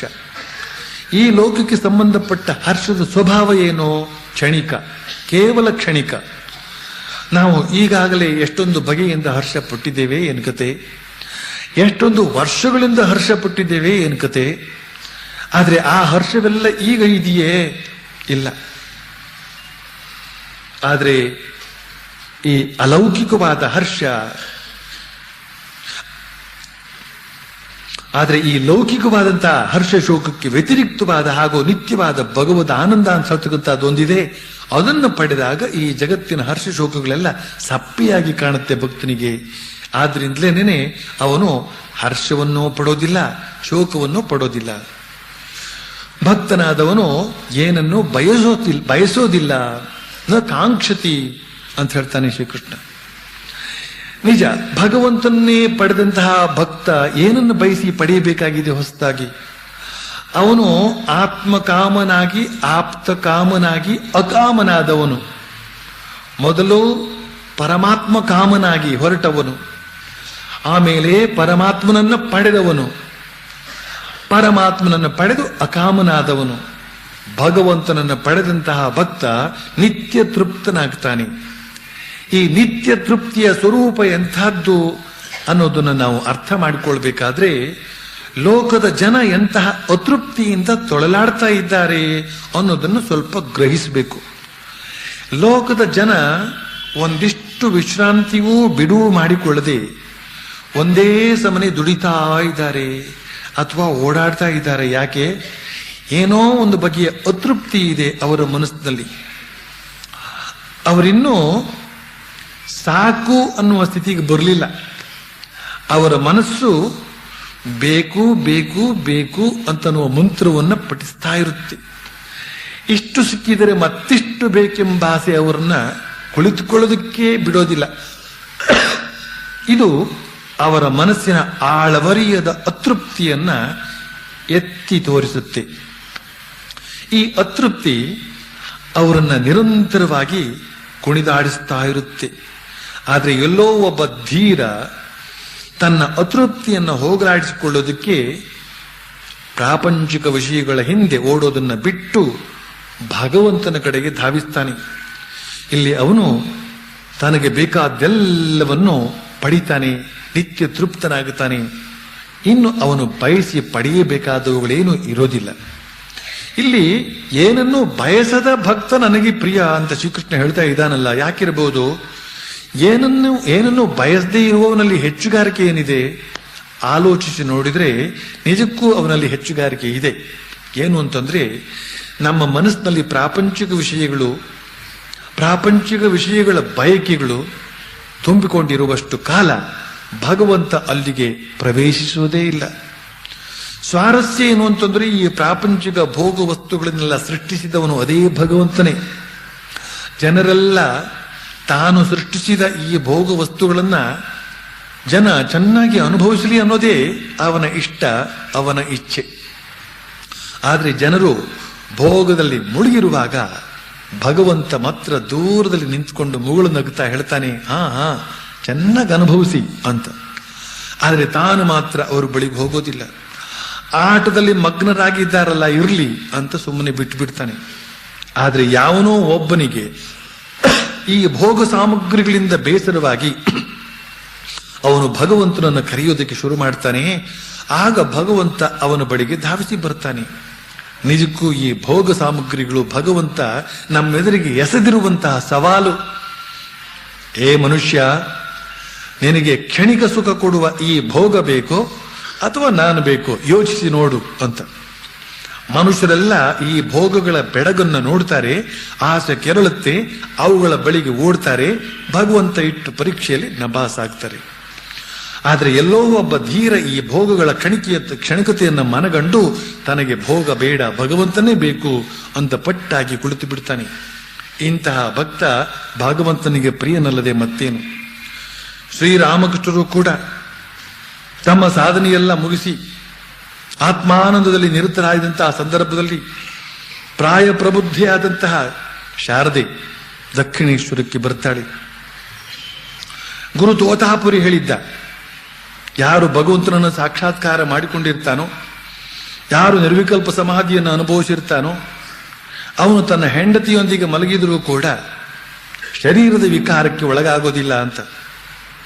ಅದನ್ನು ಪರೀಕ್ಷೆ ಮಾಡಿ ನೋಡೋಣ ಅಂತ ಪ್ರಾಯ ಪ್ರಬುದ್ಧಿಯಾದಂತಹ ಸುಂದರಿಯಾದಂತಹ ಶ್ರೀ ಶಾರದಾ ದೇವಿಗೆ ತನ್ನ ಹಾಸಿಗೆ ಮೇಲೆಯೇ ಮಲಗಿಕೊಳ್ಳೋದಕ್ಕೆ ಅವಕಾಶವನ್ನು ಕಲ್ಪಿಸಿಕೊಡ್ತಾರೆ. ಒಂದಾನೊಂದು ದಿನ ರಾತ್ರಿ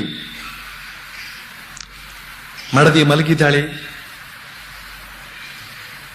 ಶ್ರೀರಾಮಕೃಷ್ಣರು ತಮ್ಮ ಮನಸ್ಸಿಗೆ ಹೇಳಿಕೊಳ್ತಾ ಇದ್ದಾರೆ, ಓ ಮನಸ್ಸೇ, ನೋಡು, ಜಗದ ಜನ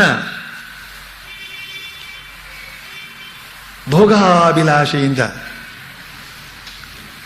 ಯಾವ ದೇಹದ ಹಿಂದೆ ಓಡ್ತಾ ಇರುತ್ತೋ ಆ ಹೆಣ್ಣಿನ ಶರೀರ ಇಲ್ಲಿದೆ. ಇದನ್ನು ಅನುಭವಿಸೋದಕ್ಕೆ ನಿನಗೆ ಸ್ವಾತಂತ್ರ್ಯ ಇದೆ. ಇದು ನಿನ್ನ ಹಕ್ಕು. ಆದ್ರಿಂದ ಇದನ್ನು ನೀನು ಅನುಭವಿಸಬಹುದು. ಆದರೆ ಓ ಮನಸ್ಸೇ, ಒಳಗೊಂದೆಣಿಸಿ ಹೊರಗೆ ಇನ್ನೊಂದೆನಬೇಡ. ಪ್ರಾಮಾಣಿಕವಾಗಿರು. ನಿಜವಾಗಿಯೂ ನಿನಗೆ ಅದರಲ್ಲಿ ಆಸೆ ಇಲ್ಲದಿರತಕ್ಕಂತಹ ಮಾತನ್ನು ಇಲ್ಲಿವರೆಗೆ ಹೇಳ್ಕೊಂಡು ಬಂದಿಯಲ್ಲ, ನಿಜವಾಗಿಯೂ ನಿನಗೆ ಆಸೆ ಇಲ್ಲದ ಪಕ್ಷದಲ್ಲಿ ಅದನ್ನ ಈಗ ಸಾಬೀತುಪಡಿಸು ಅಂತ ಆ ಸುಂದರಿಯಾದಂತಹ ಮಡದಿಯ ಶರೀರವನ್ನು ಮುಟ್ಟುತ್ತಾರೆ. ಮರುಕ್ಷಣಕ್ಕೆ ಅವರ ಮನಸ್ಸು ಹಿಮ್ಮೆಟ್ಟಿ ಸಮಾಧಿ ಮಗ್ನವಾಗುತ್ತೆ, ಆತ್ಮಾನಂದದಲ್ಲಿ ಲೀನವಾಗುತ್ತೆ. ಈ ಶರೀರಾನಂದ ತನಗೆ ಬೇಕಾಗಿಲ್ಲ ಅಂತನ್ನೋದನ್ನ ಅವರ ಮನಸ್ಸು ಸ್ಪಷ್ಟಪಡಿಸುತ್ತೆ ಆ ಮೂಲಕ. ಇಂತಿಂತಹ ದಿವ್ಯವಾದಂತಹ ಮಾನಸಿಕ ಸ್ಥಿತಿಯನ್ನ ಅವತಾರ ಪುರುಷರಲ್ಲಿ ಮತ್ತು ಸಾಧು ಸಂತರುಗಳಲ್ಲಿ ನಾವು ನೋಡ್ತೇವೆ. ಭಕ್ತನಾದವನು ಶುಭಾಶುಭ ಪರಿತ್ಯಾಗಿಯಾಗಿರ್ತಾನೆ ಅಂತ ಇನ್ನೊಂದು ಮಾತನ್ನು ಹೇಳ್ತಾನೆ ಶ್ರೀಕೃಷ್ಣ. ಅಶುಭವಾದದ್ದನ್ನೇನೋ ಪರಿತ್ಯಾಗ ಮಾಡಬೇಕಾದ್ದು ಸರಿಯೇ, ಆದರೆ ಶುಭವಾದದ್ದನ್ನೂ ಪರಿತ್ಯಾಗ ಮಾಡಬೇಕಾದ ಅವಶ್ಯಕತೆ ಏನಿದೆ? ಈ ವಿಚಾರ ಭಕ್ತನಾದವನಿಗೆ ಮಾತ್ರ ಗೊತ್ತಿದೆ. ಏನು ಅಂತಂದ್ರೆ, ಶುಭವೇ ಪುಣ್ಯ, ಅಶುಭವೇ ಪಾಪ. ಈ ಪಾಪ ಪುಣ್ಯಗಳೆರಡೂ ಸಮಾನವಾಗಿ ಬಂಧನಕಾರಿ. ಪಾಪ ಕಬ್ಬಿಣದ ಸರಪಣಿ ಆದರೆ ಪುಣ್ಯ ಚಿನ್ನದ ಸರಪಣಿ. ಪುಣ್ಯ ಚಿನ್ನದ ಸರಪಣಿ ಆದರೂ ಸರಪಣಿಯೇ. ಆದ್ರಿಂದ ಕಬ್ಬಿಣದ ಸರಪಣಿಯಿಂದ ಕಟ್ಟಲ್ಪಟ್ಟರೂ ಬಂಧಿತನೇ, ಚಿನ್ನದ ಸರಪಣಿಯಿಂದ ಕಟ್ಟಲ್ಪಟ್ಟರೂ ಬಂಧಿತನೇ. ಆದ್ರಿಂದಲೇನೇ ಶ್ರೀರಾಮಕೃಷ್ಣರು ಜಗನ್ಮಾತೆಗೆ ಒಂದು ವಿಶೇಷ ಪ್ರಾರ್ಥನೆಯನ್ನು ಮಾಡಿರೋದನ್ನ ನಾವು ನೋಡಬಹುದು. ಓ ತಾಯಿ, ಇದೋ ನಿನ್ನ ಧರ್ಮ, ಇದೋ ನಿನ್ನ ಅಧರ್ಮ, ಇವೆರಡೂ ನಿನಗೇ ಇರಲಿ. ನನಗೆ ಮಾತ್ರ ನಿನ್ನ ಪಾದಪದ್ಮಗಳಲ್ಲಿ ಶುದ್ಧ ಭಕ್ತಿಯನ್ನು ಕರುಣಿಸು. ಓ ತಾಯಿ, ಇದೋ ನಿನ್ನ ಪುಣ್ಯ, ಇದೋ ನಿನ್ನ ಪಾಪ, ಇವೆರಡನ್ನು ನೀನೇ ತೆಗೆದುಕೋ. ನನಗೆ ಮಾತ್ರ ನಿನ್ನ ಪಾದಪದ್ಮಗಳಲ್ಲಿ ಶುದ್ಧ ಭಕ್ತಿಯನ್ನು ಕರುಣಿಸು ಅಂತ. ಹೀಗೆ ಭಗವಂತನಲ್ಲಿ ಶುದ್ಧ ಭಕ್ತಿಯನ್ನು ಬಯಸಿ ಶುಭಾಶುಭಗಳನ್ನು ಪರಿತ್ಯಾಗ ಮಾಡಿದಂತಹ ಭಕ್ತ ಭಗವಂತನಿಗೆ ಪ್ರಿಯನಾದರೆ ಆಶ್ಚರ್ಯ ಏನಿದೆ? ಮುಂದೆ ಭಕ್ತರ ಇನ್ನೂ ಕೆಲವು ಲಕ್ಷಣಗಳನ್ನು ಹೇಳ್ತಾನೆ ಶ್ರೀಕೃಷ್ಣ. ಸಮಶತ್ರೌ ಚ ಮಿತ್ರೇ ಚ ತಥಾ ಮಾನಾಪಮಾನಯೋಃ ಶೀತೋಷ್ಣ ಸುಖ ದುಃಖೇಷು ಸಮಸಂಗ ವಿವರ್ಜಿತಃ.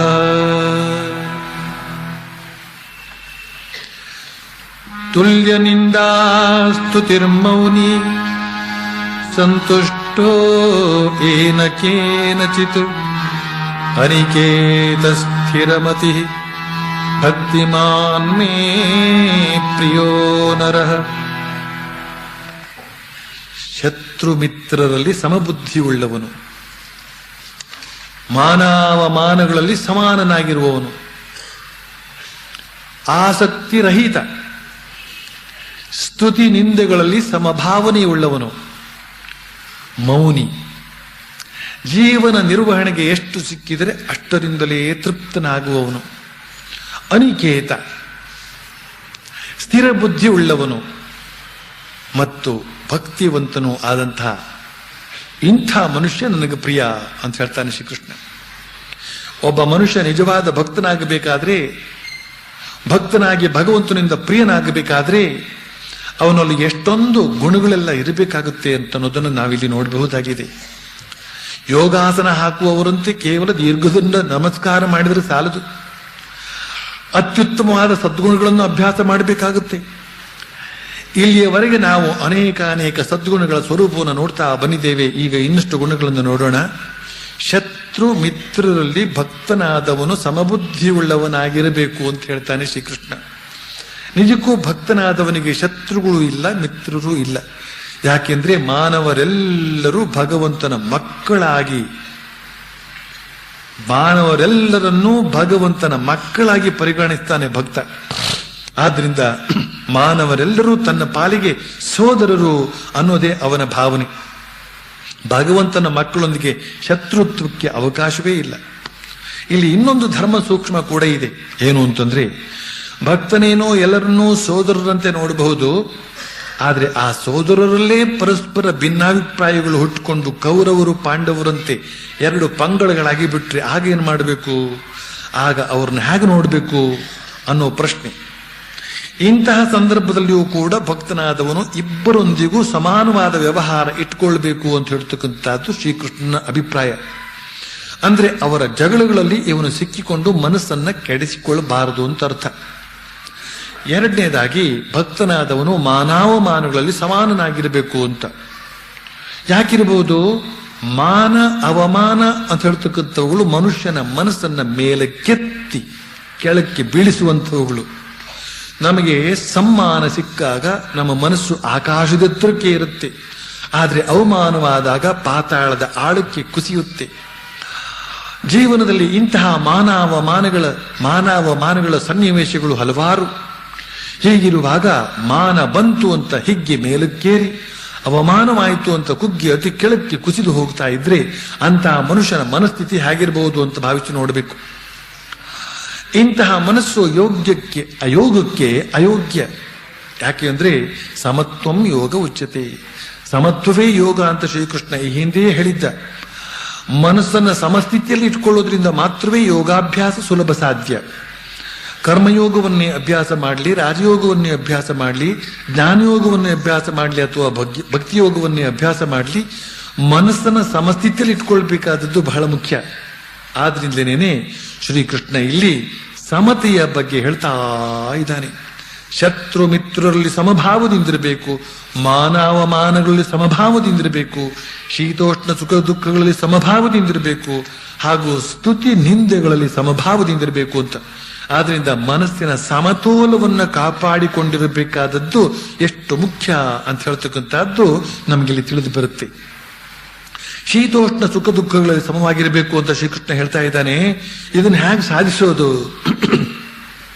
ಅದಕ್ಕಿಂತಲೂ ಮೊದಲು ಇದನ್ನ ಅಂದ್ರೆ ಶೀತೋಷ್ಣ ಸುಖಗಳಲ್ಲಿ ಸಮಭಾಗಿತ್ವವನ್ನು ಹೇಗೆ ಯಾತಕ್ಕೆ ಸಾಧಿಸಿಕೊಳ್ಬೇಕು ಅನ್ನೋದನ್ನು ನೋಡ್ಬೇಕು. ಈಗ ಯೋಗಿಯಾದವನು ಭಕ್ತಿ ಸಾಧನೆಯಲ್ಲಿ ನಿರತನಾಗಿರ್ಬೇಕಾದ್ದಲ್ವೇ? ಭಕ್ತಿ ಸಾಧನೆ ಅಂದ್ರೆ ಏನು? ಪೂಜೆ, ಭಜನೆ, ಧ್ಯಾನ, ಜಪ ಇವುಗಳೆಲ್ಲ ಸೇರಿರುತ್ತವೆ ಭಕ್ತಿ ಸಾಧನೆಯಲ್ಲಿ. ಇವುಗಳನ್ನೆಲ್ಲ ಪ್ರತಿದಿನ ಮಾಡಿಕೊಂಡು ಬರಬೇಕಾಗುತ್ತೆ, ವರ್ಷಗಟ್ಟಲೆ ಮಾಡಿಕೊಂಡು ಬರಬೇಕಾಗುತ್ತೆ. ವರ್ಷದಲ್ಲಿ ಚಳಿಗಾಲ ಬರುತ್ತೆ, ಸೆಕೆಗಾಲ ಬರುತ್ತೆ. ಚಳಿಗಾಲದಲ್ಲಿ ಚಳಿ ಹೆಚ್ಚು, ಸೆಕೆಗಾಲದಲ್ಲಿ ಸೆಕೆ ಹೆಚ್ಚು. ಈಗ ಭಕ್ತಿ ಯೋಗಿಯಾದವನು ಚಳಿಗಾಲದಲ್ಲಿ ಈ ಕೊರೆಯುವ ಚಳಿಯೊಳಗೆ ಸ್ನಾನ, ಪೂಜೆ, ಜಪ, ತಪ ಇವುಗಳನ್ನೆಲ್ಲ ಯಾರು ಮಾಡ್ತಾರಪ್ಪ ಅಂತ ಅಂದ್ಕೊಂಡ್ರೆ ಸಾಧನೆ ಹೇಗೆ ಮುಂದುವರಿಯುತ್ತೆ? ಸೆಕೆಗಾಲದಲ್ಲಿ ಸ್ನಾನವೇನು ಸುಖಕರವಾಗಿರಬಹುದು, ಆದರೆ ಅತಿಯಾದ ಸೆಕೆಯಿಂದ ಮೈಯಲ್ಲಿ ಬೆವರು ಇಳಿತಾ ಇರುವಾಗ, ಅಂದ್ರೆ ಬೆಂಗಳೂರಿನವರಿಗೆ ಈ ಅನುಭವ ಕಡಿಮೆ, ಕೇವಲ ಮೇ ತಿಂಗಳಲ್ಲಿ ಮಾತ್ರ. ಈ ಪೂಜೆ, ಜಪಧ್ಯಾನಾದಿಗಳನ್ನ ಈ ಬೆವರಿಳಿಯುವ ಸಂದರ್ಭದಲ್ಲಿ ಹೇಗೆ ಮಾಡೋದಪ್ಪ ಅಂತ ಅಂದ್ಕೊಂಡ್ರೆ ಸಾಧನೆ ಹೇಗೆ ಮುಂದುವರಿಬೇಕು? ಆದ್ರಿಂದ ಇವುಗಳನ್ನೆಲ್ಲ ಸಮಭಾವದಿಂದ ಕಂಡು ಸಹಿಸಿಕೊಂಡಿರೋದನ್ನ ಕಲಿಬೇಕು ಅಂತ ಹೇಳ್ತಾ ಇದ್ದಾನೆ ಶ್ರೀಕೃಷ್ಣ. ಈ ಮಾತನ್ನ ಹಿಂದೆ 2ನೇ ಅಧ್ಯಾಯದಲ್ಲಿ ಹೇಳಿದ್ದ. ಮಾತ್ರ ಸ್ಪರ್ಶಾಸ್ತು ಕೌಂತೆಯ ಶೀತೋಷ್ಣ ಸುಖ ದುಃಖದಾಹ ಆಗಮಾಪಾಯಿನೋ ನಿತ್ಯಾಸ್ತಾಂ ಸ್ಥಿತಿಕ್ಷಸ್ವ ಭಾರತ ಅಂತ. ಶೀತೋಷ್ಣ ಸುಖ ದುಃಖಗಳು ಸುಮ್ಮನೆ ಬಂದು ಹೋಗತಕ್ಕಂಥವುಗಳು, ಬರ್ತಕ್ಕಂಥವುಗಳು, ಹೋಗ್ತಕ್ಕಂಥವುಗಳು. ಆದ್ರಿಂದ ಅವು ಅನಿತ್ಯ ಅಂತ ತಿಳಿದುಕೊಂಡು ಸಹಿಸ್ಕೋ ಅಂತ ಹೇಳ್ತಾನೆ ಶ್ರೀಕೃಷ್ಣ. ಆಧ್ಯಾತ್ಮಿಕ ಸಾಧನೆಯಲ್ಲಿ ನಿರತರಾಗಿರಬೇಕು ಅಂತನ್ನುವರಿಗೆ ಇದೊಂದು ತುಂಬಾ ಉಪಯುಕ್ತವಾದಂತಹ ಸಲಹೆ. ಚಳಿಯಾಗ್ಲಿ, ಸೆಕೆಯಾಗ್ಲಿ, ಹಾಗೂ ಇವುಗಳಿಂದ ಉಂಟಾಗುವಂತಹ ಸುಖ ದುಃಖಗಳೇ ಆಗಲಿ ಬಂದು ಶಾಶ್ವತವಾಗಿ ನಿಲ್ಲತಕ್ಕಂಥವುಗಳೆಲ್ಲ ಹೊರಟು ಹೋಗ್ಬಿಡುತ್ತವೆ. ಇವು ಕೇವಲ ಬಂದು ಹೋಗ್ತಕ್ಕಂಥ ಸ್ವಭಾವ ಉಳ್ಳವು, ಆದ್ರಿಂದ ಅನಿತ್ಯವಾದವುಗಳು. ಆದ್ರಿಂದಲೇ ಅವುಗಳನ್ನು ಸಹಿಸಿಕೊಳ್ಳಬೇಕು ಅಂತನ್ನುವ ಸಲಹೆ ಕೊಡ್ತಾನೆ ಶ್ರೀಕೃಷ್ಣ. ಇನ್ನು ಭಕ್ತನಾದವನು ಸ್ತುತಿ ಮತ್ತು ನಿಂದೆ ಇವುಗಳ ವಿಷಯದಲ್ಲೂ ಕೂಡ ಸಮಭಾವದಿಂದಿರಬೇಕು ಅಂತ ಹೇಳ್ತಾನೆ ಶ್ರೀಕೃಷ್ಣ. ಸ್ತುತಿ ಅಂದ್ರೆ ಹೊಗಳಿಕೆ, ನಿಂದೆ ಅಂದ್ರೆ ತೆಗಳಿಕೆ. ನಮ್ಮನ್ನು ಹೊಗಳುವವರನ್ನ, ನಮ್ಮಲ್ಲಿ ಹೊಗಳುವವರನ್ನ ಮತ್ತು ತೆಗಳುವವರನ್ನ ನಾವು ನೋಡ್ತಾನೇ ಇರ್ತೇವೆ. ಕೆಲವರಿಗೆ ಹೊಗಳ್ತಾ ಇರೋದೇ ಒಂದು ಅಭ್ಯಾಸ. ಇನ್ನು ಕೆಲವರಿಗೆ ಇವರಿಗೆಲ್ಲ ಹೊಗಳು ಭಟ್ರು ಅಂತಲೇ ಹೆಸರು. ಇನ್ನು ಕೆಲವರಿಗೆ ತೆಗಳುತ್ತಾ ಇರೋದೇ ಕೆಲಸ, ಇವರಿಗೆ ನಿಂದಕರು ಅಂತಲೇ ಹೆಸರು. ಭಗವಾನ್ ಬುದ್ಧ ಹೇಳುವ ಪ್ರಕಾರ ಈ ಜಗತ್ತಿನಲ್ಲಿ ಪ್ರತಿಯೊಬ್ಬರಿಗೂ 3 ಬಗೆಯ ಜನರ ಸಂಪರ್ಕ ಇದ್ದೇ ಇರುತ್ತೆ. ಯಾರವರು ಅಂತಂದ್ರೆ ಹೊಗಳುವವರು, ತೆಗಳುವವರು ಮತ್ತು ಸುಮ್ಮನಿರುವವರು. ಉದಾಸೀನರಾಗಿರುವವರು, ನಮ್ಗೆ ಯಾಕಪ್ಪ ಅವರ ಸುದ್ದಿ ಅಂತ ಅಂದ್ಕೊಳ್ಳುವವರು. ನಮ್ಮ ವೈಯಕ್ತಿಕ ಜೀವನದಲ್ಲೇ ಇದನ್ನು ನಾವು ನೋಡಬಹುದು. ನಮ್ಮ ಸ್ನೇಹಿತರು, ಹಿತೈಷಿಗಳು ನಮ್ಮನ್ನು ಮೆಚ್ಚಿಕೊಳ್ತಾರೆ, ನಮ್ಮ ಬಗ್ಗೆ ಒಳ್ಳೆಯ ಮಾತುಗಳನ್ನು ಆಡ್ತಾರೆ, ನಮ್ಮನ್ನು ಹೊಗಳುತ್ತಾರೆ. ಇನ್ನು ನಮ್ಮನ್ನು ಕಂಡ್ರೆ ಆಗದವರು ಕೆಲವರು ಇರ್ತಾರೆ. ಇವರು ನಮ್ಮನ್ನ ಸಮಯ ಸಿಕ್ಕಾಗಲೆಲ್ಲ ದೂರತ್ಲೇ ಇರ್ತಾರೆ, ನಿಂದಿಸ್ಲೇ ಇರ್ತಾರೆ, ತೆಗಳುತ್ತಲೇ ಇರ್ತಾರೆ. ಇವರಲ್ಲದೆ ಮಿಕ್ಕವರೆಲ್ಲ ನಮ್ಮ ವಿಷಯದಲ್ಲಿ ಅನಾಸಕ್ತರಾಗಿರ್ತಾರೆ, ಉದಾಸೀನರಾಗಿರ್ತಾರೆ. ನಾವು ಯಾವುದೇ ರೀತಿಯಲ್ಲಿ ಇದ್ರೂ ಕೂಡ ಅವರು ನಮ್ಮ ಕುರಿತಾಗಿ ಏನನ್ನೂ ಅನ್ನೋದಕ್ಕೆ ಬರೋದಿಲ್ಲ. ಆದ್ರಿಂದ ಭಕ್ತನಾದವನು ಈ ಹೊಗಳಿಕೆ, ತೆಗಳಿಕೆ, ಸ್ತುತಿ, ನಿಂದೆ ಅನ್ನೋದನ್ನೆಲ್ಲ ಲೋಕದ ರೂಢಿ ಅಂತ ತಿಳಿದುಕೊಂಡು ಸುಮ್ಮನಿರಬೇಕು. ಕಾಗೆ ಕೂಗೋದೇ ಹಾಗೆ ಅಂತಂದ್ಬಿಟ್ಟದೆ, ಕಾಗೆ ಯಾತಕ್ಕೆ ಈ ತರ ನನ್ನ ನೋಡಿ ಕರ್ರಂತ ಕೂಗು ಬಿಡ್ತಲ್ಲ ಅಂತ ಚಿಂತಿಸಬಾರದು. ಕೋಗಿಲೆ ನಮ್ಮನ್ನು ನೋಡಿ ಕೂಗಿದ ತಕ್ಷಣ ಆಹಾ ನನ್ನನ್ನು ನೋಡಿಯೇ ಕೋಗಿಲೆ ಈ ತರ ಮಧುರವಾಗಿ ಕೂಗಿದ್ದು ಅಂತ ತಿಳಿದುಕೊಳ್ಬಾರ್ದು. ಅವುಗಳು ಹಾಗೆ ಕೂಗೋದು. ಅದೇ ರೀತಿಯಲ್ಲಿ ಜನಸಂಪರ್ಕದಲ್ಲೂ ಇಂತಹ ಒಂದು ಪ್ರತಿಕ್ರಿಯೆ ಇದ್ದೇ ಇರುತ್ತೆ. ಅಲ್ಲದೆ ಇನ್ನೊಂದು ವಿಚಾರ ಇದೆ. ಭಕ್ತನಾದವನನ್ನ ಜನ ಹೊಗಳಿದಾಗ ಅವನು ಹಿಗ್ಗಿದ್ರೆ ಅದರ ಅರ್ಥ ಏನು ಗೊತ್ತೇನೋ, ಅದು ಅವನ ಅಹಂಕಾರ ಅಂತ ಅನಿಸ್ಕೊಳ್ಳುತ್ತೆ. ಜನ ತನ್ನ ಶ್ರೇಷ್ಠತೆಯನ್ನ, ತಾನೊಬ್ಬ ದೊಡ್ಡ ಭಕ್ತ ಶ್ರೇಷ್ಠ ಅಂತ ಅನ್ನೋದನ್ನ ಗುರುತಿಸಿದ್ದಾರೆ. ಸರಿಯಾಗೇ ಇದೆ ಅದು ಅಲ್ವೇ ಮತ್ತೆ ಅಂತ ಭಾವಿಸೋದು ಗೊತ್ತಾಗುತ್ತೆ ಇದರಿಂದ. ಇನ್ನು ಜನ ಅವನನ್ನು ನಿಂದಿಸಿದಾಗ, ಅವನೇನಾದ್ರೂ ಕೋಪಿಸಿಕೊಂಡ್ರೆ ಅದಕ್ಕೆ ಅರ್ಥ ಆಗುತ್ತೇನೋ, ಅವನು ತನ್ನನ್ನು ತಾನೇ ಅತ್ಯಂತ ಶ್ರೇಷ್ಠವಾದ ಭಕ್ತ ಅಂತ ಭಾವಿಸ್ಕೊಂಡಿದ್ದಾನೆ ಅಂತಲೇ ಅರ್ಥ. ತಾನೇ ಭಾವಿಸ್ಕೊಂಡಿದ್ದಾನೆ ಅಂತ ಅರ್ಥ. ತನ್ನಂತಹ ಭಕ್ತ ಶ್ರೇಷ್ಠನನ್ನ ಅವರೆಲ್ಲ ಈ ರೀತಿಯಲ್ಲಿ ನಿಂದಿಸಬಾರದಾಗಿತ್ತು ಅಂತ ಹೇಳ್ತಕ್ಕಂಥದ್ದೇ ಅವನ ಭಾವನೆ. ಇದು ಕೂಡ ಒಂದು ಬಗೆಯ ಅಹಂಕಾರವೇ. ಹೀಗೆ ಹೊಗಳಿಕೆಯನ್ನ ಕೇಳಿ ಹಿಗ್ಗಿದರೂ ಅದು ಅಹಂಕಾರವೇ, ತೆಗಳಿಕೆಯನ್ನು ಕೇಳಿ ಕೋಪಿಸಿಕೊಂಡ್ರೂ ಅದು ಅಹಂಕಾರವೇ. ಆದ್ರಿಂದ ಭಕ್ತನಾದವನು ಹೊಗಳಿಕೆ, ತೆಗಳಿಕೆಯನ್ನು ಸಮವಾಗಿ ಭಾವಿಸಿಕೊಂಡು ಸುಮ್ಮನಿರೋದೇ ಒಳ್ಳೆಯ ಲಕ್ಷಣ ಅಂತ ಹೇಳ್ತಾನೆ ಶ್ರೀಕೃಷ್ಣ. ಅಲ್ಲದೆ ಇನ್ನೊಂದು ವಿಚಾರ ಇದೆ ಇಲ್ಲಿ. ಮದುವೆ ಮಾಡಿಕೊಳ್ಳಲಿರುವ ವರನೇ ತನ್ನ ವಧುವನ್ನ ಮೆಚ್ಚಿಕೊಂಡ ಮೇಲೆ ಇತರರು ಅವಳನ್ನ ಸುರೂಪಿ ಅಂತ ಹೊಗಳಿದ್ರೆಷ್ಟು, ಕುರೂಪಿ ಅಂತ ತೆಗಳಿದ್ರೆಷ್ಟು. ಹಾಗೇನೇನೆ ಭಕ್ತನಾದವನು ಭಕ್ತನಾದವನನ್ನ ಭಗವಂತನೇ ಪರಿಗ್ರಹಿಸಿದ ಮೇಲೆ ಅವನನ್ನ ಇತರರು ಹೊಗಳಿದ್ರೆಷ್ಟು ತೆಗಳಿದ್ರೆಷ್ಟು. ಹೀಗೆ ಹೊಗಳಿಕೆ ತೆಗಳಿಕೆಗಳನ್ನು ಸಮಾನವಾಗಿ ಕಾಣುವಂತಹ ಭಕ್ತನೇ ತನಗೆ ಪ್ರಿಯ ಅಂತ ಹೇಳ್ತಾನೆ ಶ್ರೀಕೃಷ್ಣ. ಇನ್ನು ಭಕ್ತನಾದವನು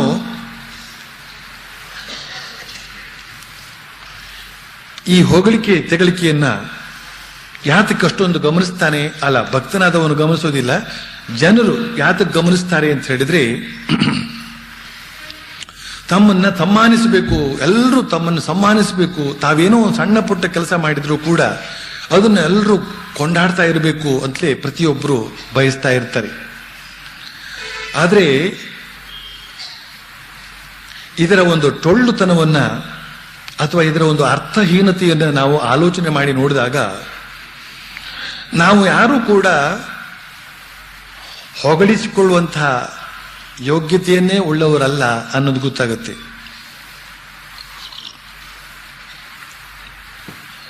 ಮಂಕುತಿಮ್ಮನ ಕಗ್ಗದಲ್ಲಿ ಶ್ರೀಮಾನ್ ಡಿ.ವಿ.ಜಿ ಅವರು ಹೇಳ್ತಾರೆ, ದಿವಂಗತ ಡಿ.ವಿ.ಜಿ ಅವರು ಹೇಳ್ತಾರೆ, ಅಕ್ಕಿಯೊಳಗನ್ನವನು ಮೊದಲಾರು ಕಂಡವನು, ಅಕ್ಕರದ ಬರಹಕ್ಕೆ ಮೊದಲಿಗನ ದಾರು, ಲೆಕ್ಕವಿರಿಸಿಲ್ಲ ಜಗ ತನ್ನಾದಿ ಬಂಧುಗಳ, ದಕ್ಕುವುದೇ ನಿನಗೆ ಜಸ ಮಂಕುತಿಮ್ಮ. ಈ ಅನ್ನ ಅಕ್ಕಿಯಿಂದ ಆಗುತ್ತೆ ಅನ್ನುವ ಗುಟ್ಟನ್ನ ಮೊದಲು ರಟ್ಟು ಮಾಡಿದವರು ಯಾರದು? ನಾವು ಅನಾದಿ ಕಾಲದಿಂದ ಊಟ ಮಾಡ್ಕೊಂಡು ಬರ್ತಾ ಇದ್ದೇವೆ, ಆನಂದವಾಗಿ ಊಟ ಮಾಡ್ಕೊಂಡು ಬರ್ತಾ ಇದ್ದೇವೆ. ಈ ಅಕ್ಕಿಯಿಂದ ಅನ್ನ ಆಗತ್ತೆ ಅಂತ ಕಂಡು ಹುಡುಕಿದವನು ಯಾರು? ಆಮೇಲೆ ಎಷ್ಟು ಅದ್ಭುತವಾದಂತಹ ಬರವಣಿಗೆಗಳು, ವೇದಶಾಸ್ತ್ರ, ಪುರಾಣ, ಇತರ ಶಾಸ್ತ್ರಗಳೆಲ್ಲ ಬರೆಯಲ್ಪಟ್ಟಿವೆ ಅಕ್ಷರಗಳಿಂದ. ಈ ಅಕ್ಷರಗಳಿಂದ ಇಂತಿಂತಹ ರೀತಿಯ ಜೋಡಣೆ ಮಾಡಿದ್ರೆ ಇಂತಿಂತ ಅರ್ಥವನ್ನು ಕೊಡ್ತಕ್ಕಂತಹ ಶಬ್ದಗಳೆಲ್ಲ ಉತ್ಪತ್ತಿ ಆಗಬಹುದು ಅಂತ ಹೇಳ್ತಕ್ಕಂಥದ್ದನ್ನ ಕಂಡು ಹುಡುಕಿದವನು ಯಾರು? ಲೆಕ್ಕವಿರಿಸಿಲ್ಲ ಜಗ ತನ್ನ ಆದಿ ಬಂಧುಗಳ, ಇಂತಿಂತಹ ಮಹಾಪುರುಷರು, ಇಂತಿಂತಹ ಮಹಾ ಸಂಶೋಧಕರನ್ನ ಜಗತ್ತು ಲೆಕ್ಕ ಇಟ್ಕೊಂಡಿಲ್ಲ, ಅವರ ಹೆಸರೇ ಇಲ್ಲ. ನಾವು ಮಾತ್ರ ಏನೋ ಒಂದು ಸಣ್ಣ ಪುಟ್ಟದನ್ನು ಮಾಡಿ ಜಗತ್ತೆಲ್ಲ ಅದನ್ನು ಕೊಂಡಾಡಬೇಕು ಅಂತ ಪೇಪರ್ನಲ್ಲಿ ಹಾಕ್ಸ್ಕೊಳ್ಳೋದಕ್ಕೆ ಪ್ರಯತ್ನ ಪಡ್ತೇವೆ. ಈ ಸಣ್ಣ ಪುಟ್ಟ ಕೆಲಸ ಕಾರ್ಯಗಳಿಗೆ ದಕ್ಕುವುದೇ ನಿನಗೆ ಜಸ ಮಂಕುತಿಮ್ಮ. ಈ ಒಂದು ಭಾವನೆಯಿಂದಲೂ ಕೂಡ ಭಕ್ತನಾದವನು ಆ ಹೊಗಳಿಕೆ ತೆಗಳಿಕೆಯ ಕಡೆಗೆ ಗಮನ ಕೊಡದೆ ಸುಮ್ಮನೆ ಇರಬಹುದು. ಇನ್ನು ಭಕ್ತನಾದವನು ಸಂಘರಹಿತನಾಗಿರ್ತಾನೆ ಅಂತ ಹೇಳ್ತಾನೆ ಶ್ರೀಕೃಷ್ಣ. ಸಂಘ ಅಂದ್ರೇನು? ಸಂಘ ಅಂದ್ರೆ ಆಸಕ್ತಿ. ಭಕ್ತನಾದವನು ಈ ಜಗತ್ತಿನಲ್ಲಿ ಏನೋ ವಾಸವಾಗಿರ್ತಾನೆ, ಆದ್ರೆ ಅವನ ಗಮನವೆಲ್ಲ ಭಗವಂತನಲ್ಲಿ ಕೇಂದ್ರಿತವಾಗಿರುತ್ತೆ. ಆದ್ರಿಂದ ಅವನು ಜಗತ್ತಿನಲ್ಲಿ ಇರ್ತಾನೆ ಹೊರತು ಜಗತ್ತಿನವನಾಗಿರೋದಿಲ್ಲ. ಅವನು ಜಗತ್ತಿನಲ್ಲಿ ಅವನಿರ್ತಾನೆ ಹೊರತು ಜಗತ್ತಿನವನೇ ಅವನಾಗಿರೋದಿಲ್ಲ. ಸಾಮಾನ್ಯ ಮಾನವರಿಗೂ ಭಕ್ತರಿಗೂ ಇದೆ ವ್ಯತ್ಯಾಸ. ಸಾಮಾನ್ಯ ಮಾನವರು ಈ ಜಗತ್ತೇ ಶಾಶ್ವತ ಅಂತ ನಂಬಿ ಇಲ್ಲೇ ಎಂದೆಂದಿಗೂ ವಾಸವಾಗಿರತಕ್ಕಂತಹ ಭದ್ರವಾದ ವ್ಯವಸ್ಥೆ ಮಾಡಿಕೊಂಡಿರ್ತಾರೆ. ಆದರೆ ಭಕ್ತನಾದವನು ಅಲ್ಲಿದೆ ನಮ್ಮನೆ, ಇಲ್ಲಿ ಬಂದೆ ಸುಮ್ಮನೆ ಅಂತನ್ನುವ ಭಾವದಿಂದ ವಾಸವಾಗಿರ್ತಾನೆ. ಹೀಗೆ ತನ್ನಲ್ಲಿ ಮನವಿಟ್ಟು ಜಗತ್ತಿನಲ್ಲಿ ಕೇವಲ ಅಸಂಗನಾಗಿ ಇರತಕ್ಕಂತಹ ಭಕ್ತನೇ ತನಗೆ ಪ್ರಿಯ ಅಂತ ಹೇಳ್ತಾನೆ ಶ್ರೀಕೃಷ್ಣ. ಇನ್ನು ಭಕ್ತನಾದವನು ಸಂತುಷ್ಟೋ ಏನ ಕೇನಚಿತ್, ಈ ಜಗತ್ತಿನಲ್ಲಿ ಅವನ ದಿನನಿತ್ಯದ ಬಾಳ್ವೆಗೆ ಎಷ್ಟು ಸಿಕ್ಕಿದರೆ ಅಷ್ಟರಿಂದಲೇ ಸಂತೃಪ್ತನಾಗಿರ್ತಾನೆ ಅಂತ ಹೇಳ್ತಾನೆ ಶ್ರೀಕೃಷ್ಣ. ಜಗತ್ತಿನ ಜನರ ಮನೋಭಾವಕ್ಕೂ ನಿಜವಾದ ಭಕ್ತನ ಮನೋಭಾವಕ್ಕೂ ಎಷ್ಟೊಂದು ವ್ಯತ್ಯಾಸವಿದೆ ಅನ್ನೋದನ್ನು ನಾವಿಲ್ಲಿ ಗಮನಿಸಬಹುದಾಗಿದೆ. ಜಗತ್ತಿನ ಜನರಿಗೆ ಎಷ್ಟು ಸಿಕ್ಕಿದರೂ ಸಾಲದು ಅನ್ನೋ ಹೇಳ್ತಕ್ಕಂತಹ ಬುದ್ಧಿ, ಇನ್ನಷ್ಟು ಮತ್ತಷ್ಟು ಕೂಡಿ ಹಾಕಿಕೊಳ್ಳುವಂತಹ ಮನೋಭಾವ. ಆದರೆ ಭಕ್ತನಾದವನು ಭಗವಂತ ತನಗೆ ಪ್ರಸಾದ ರೂಪವಾಗಿ ಎಷ್ಟು ಕೊಡ್ತಾನೋ, ಏನು ಕೊಡ್ತಾನೋ ಅಷ್ಟರಿಂದಲೇ ತೃಪ್ತನಾಗತಕ್ಕಂತಹ ಮನೋಭಾವ. ಯಾಕೆಂದ್ರೆ ಭಕ್ತನಾದವನಿಗೆ ಬೇಕಾದ ಜಗದ್ದು ವಸ್ತುವಲ್ಲ, ಭಗವದ್ ವಸ್ತು. ಇನ್ನು ಭಕ್ತನಾದವನು ಮೌನಿಯಾಗಿರ್ತಾನೆ ಅಂತ ಹೇಳ್ತಾನೆ ಶ್ರೀಕೃಷ್ಣ. ಇಲ್ಲಿ ಮೌನಿ ಅಂದ್ರೆ ಏನರ್ಥ? ಭಗವಂತನ ಹಾಗೂ ಭಗವತ್ ಸಂಬಂಧವಾದ ವಿಷಯವನ್ನಲ್ಲದೆ ಇತರ ವಿಷಯಗಳ ಕುರಿತಾಗಿ ಮಾತನಾಡೋದಕ್ಕೆ ಮನಸ್ಸಿಲ್ಲದವನು ಅಂತ ಅರ್ಥ.